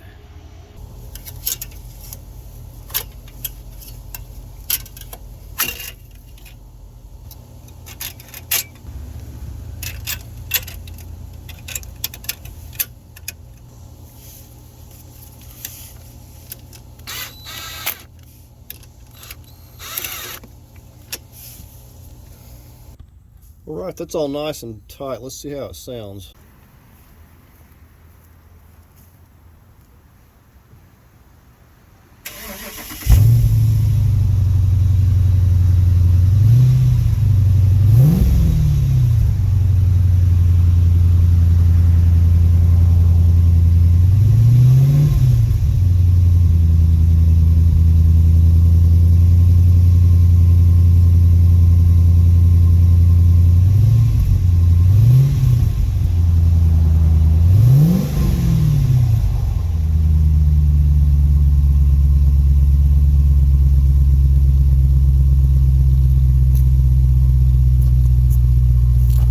Okay, we're going to go ahead and check this transmission fluid out, and just using this Mopar 8 and 9 speed. Going to need to get yourself one of these. We're going to put this down in there. We've also got a 8mm or 5/16. You're going to need a cheater pipe to break it loose really tight. I just took that cap, ring and all off there. We're just going to go ahead and screw this on. And they have these that fit quarts and gallons. This is just a quart.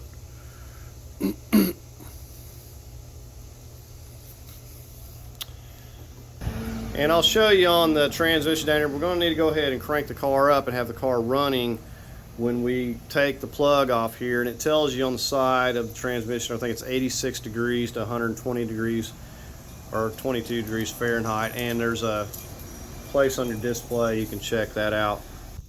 Okay, so I got a drain pan down here to catch any excess. Okay, right here it tells you the temperature and stuff. Now you can also see the plug here, and like I said, you're gonna need need a cheater pipe. It's gonna be really tight, but we're gonna go ahead, we'll get this, I've got mine broke loose, and we're gonna have to take this out all the way, but we're gonna need to be mindful of the exhaust, which is right here. We don't want to be getting our hose that we're filling on touching this exhaust when we're doing it. We also don't want to hit it. It'd be a good idea to have some long sleeves on as well.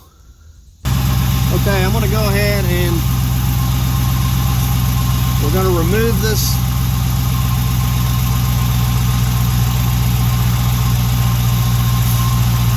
All right, now we're going to have to get our tube set up here. Okay, so I'm just running it right up through here, and so the trick is to get this tube in there right. We do not want this draining back out of this hole like it's doing right now.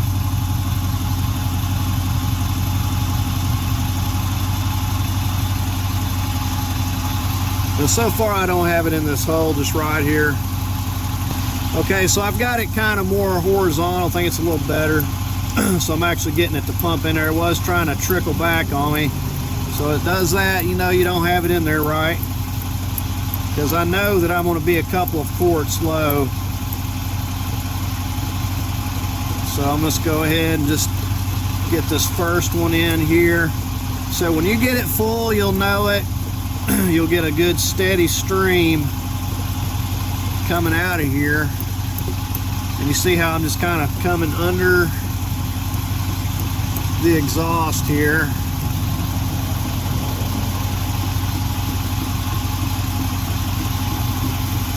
Okay, I got it running out here a little bit, but then it stopped, so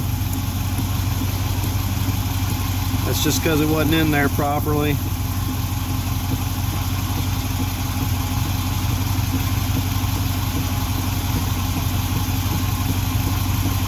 Alright, so I've got one in here. Let's get another one.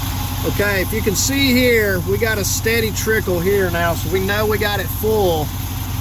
So we can go ahead and cap this off. The temperature is at 113.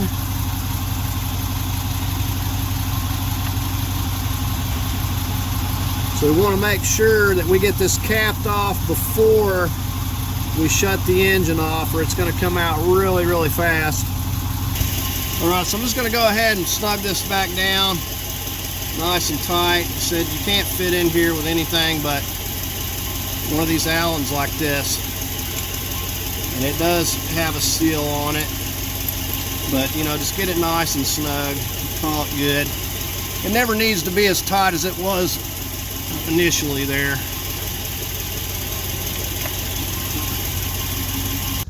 Okay, so I was only a quart and a half low.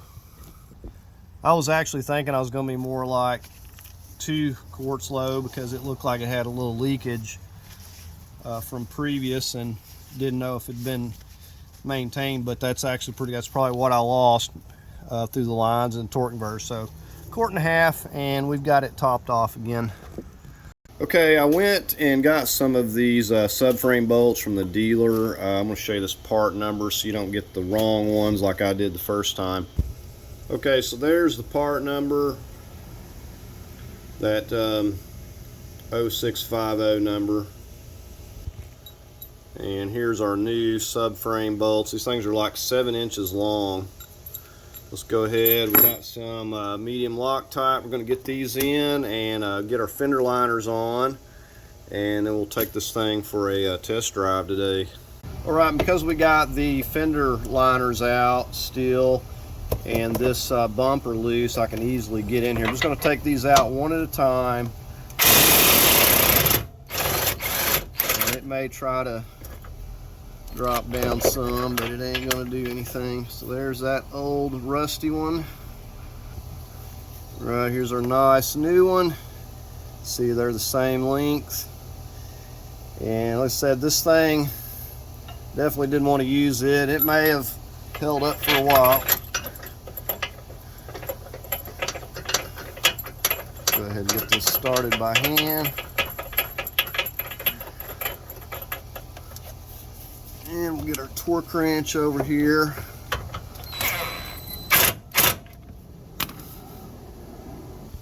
All right, we're going to torque this to 100 foot-pounds.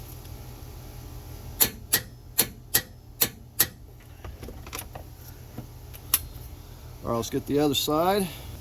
Now, if you look at the one on this side, it's even worse than the other side. So if you live up north, and that's where this car came from, you just might want to check these out.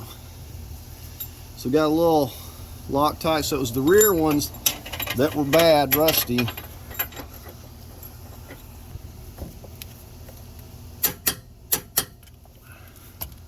Right, so we're getting ready to get the fender liners back in place, and there's this part right here.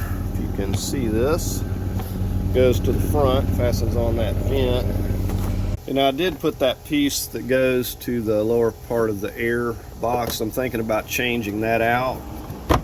And this here slips into this, back into this little groove right here.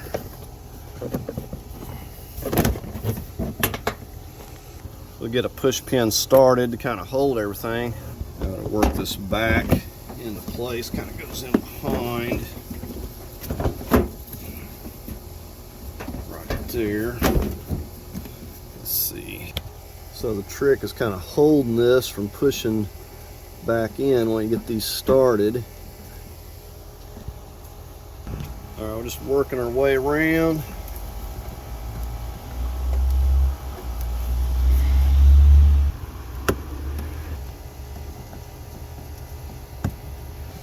Yeah, we got these little 7mm that go in here.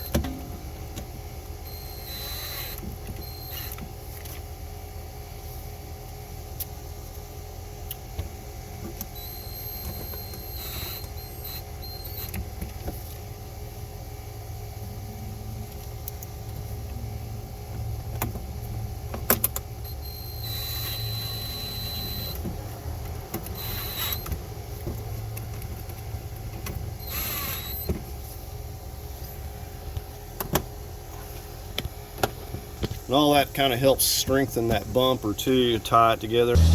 All right, so we got all those clips in. We'll just move to the other side. Okay, so we got everything put back together here. We're going to go ahead and take it down the road, take it for a test drive. So all the gauges are staying where they're supposed to be. I done went and put a little fuel in it. Now I'm going to have to get the brakes and the rotors replaced, and going to have an alignment done on it, but that was just to be expected. I know the motor mounts are going to need to be replaced. I'm going to make a separate video on that. Surprisingly, they don't really feel that horrible. I hear a little bit of vibration from it. Yeah, this thing's got plenty of power, and the transmission's actually really good. It's shifting fine. Doesn't seem to be any issues, you know. Top the transmission fluid off, and the fluid didn't even really seem that dirty, so unless it's leaking a lot, I'm not gonna mess with that pan and filter just right yet. But you can see how well it's doing. Now, another thing I like about this shifter as opposed to the 3.6 liter I had, it's more like a joystick. This one actually shifts. I didn't really care much for the other one. So it's going to be needing some tires and some brakes and alignment, the usual stuff. I'm going to run this radiator flush through it, cooling system flush through it a couple times.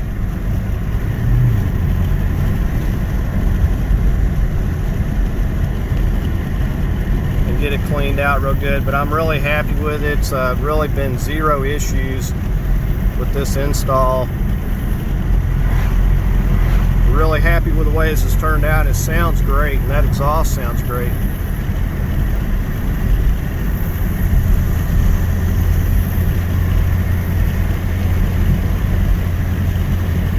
I don't know if I talked about it on the engine there, but I found a really good deal for these Hemi engines. 87,000 miles, and the engine was around $1,700 delivered, you know, tax, shipping, everything. So a great deal on this engine. And you can see it was definitely grade A quality. Didn't have to replace anything on there. Everything was in good shape. The intakes, everything, the oil pan. So I'm really happy with this install, really happy with the way that this turned out, the way it's running and the way it sounds. As far as the time frame, I would probably say I spent about 6 days on this, you know, with the exhaust and everything. You know, maybe 6 8-hour days or so, you know, give or take, you know, with getting everything and getting everything together and stuff, and swapping things over and checking things out. So anyways, that's going to do it for the video. Please like, share, and subscribe, and thank you for watching.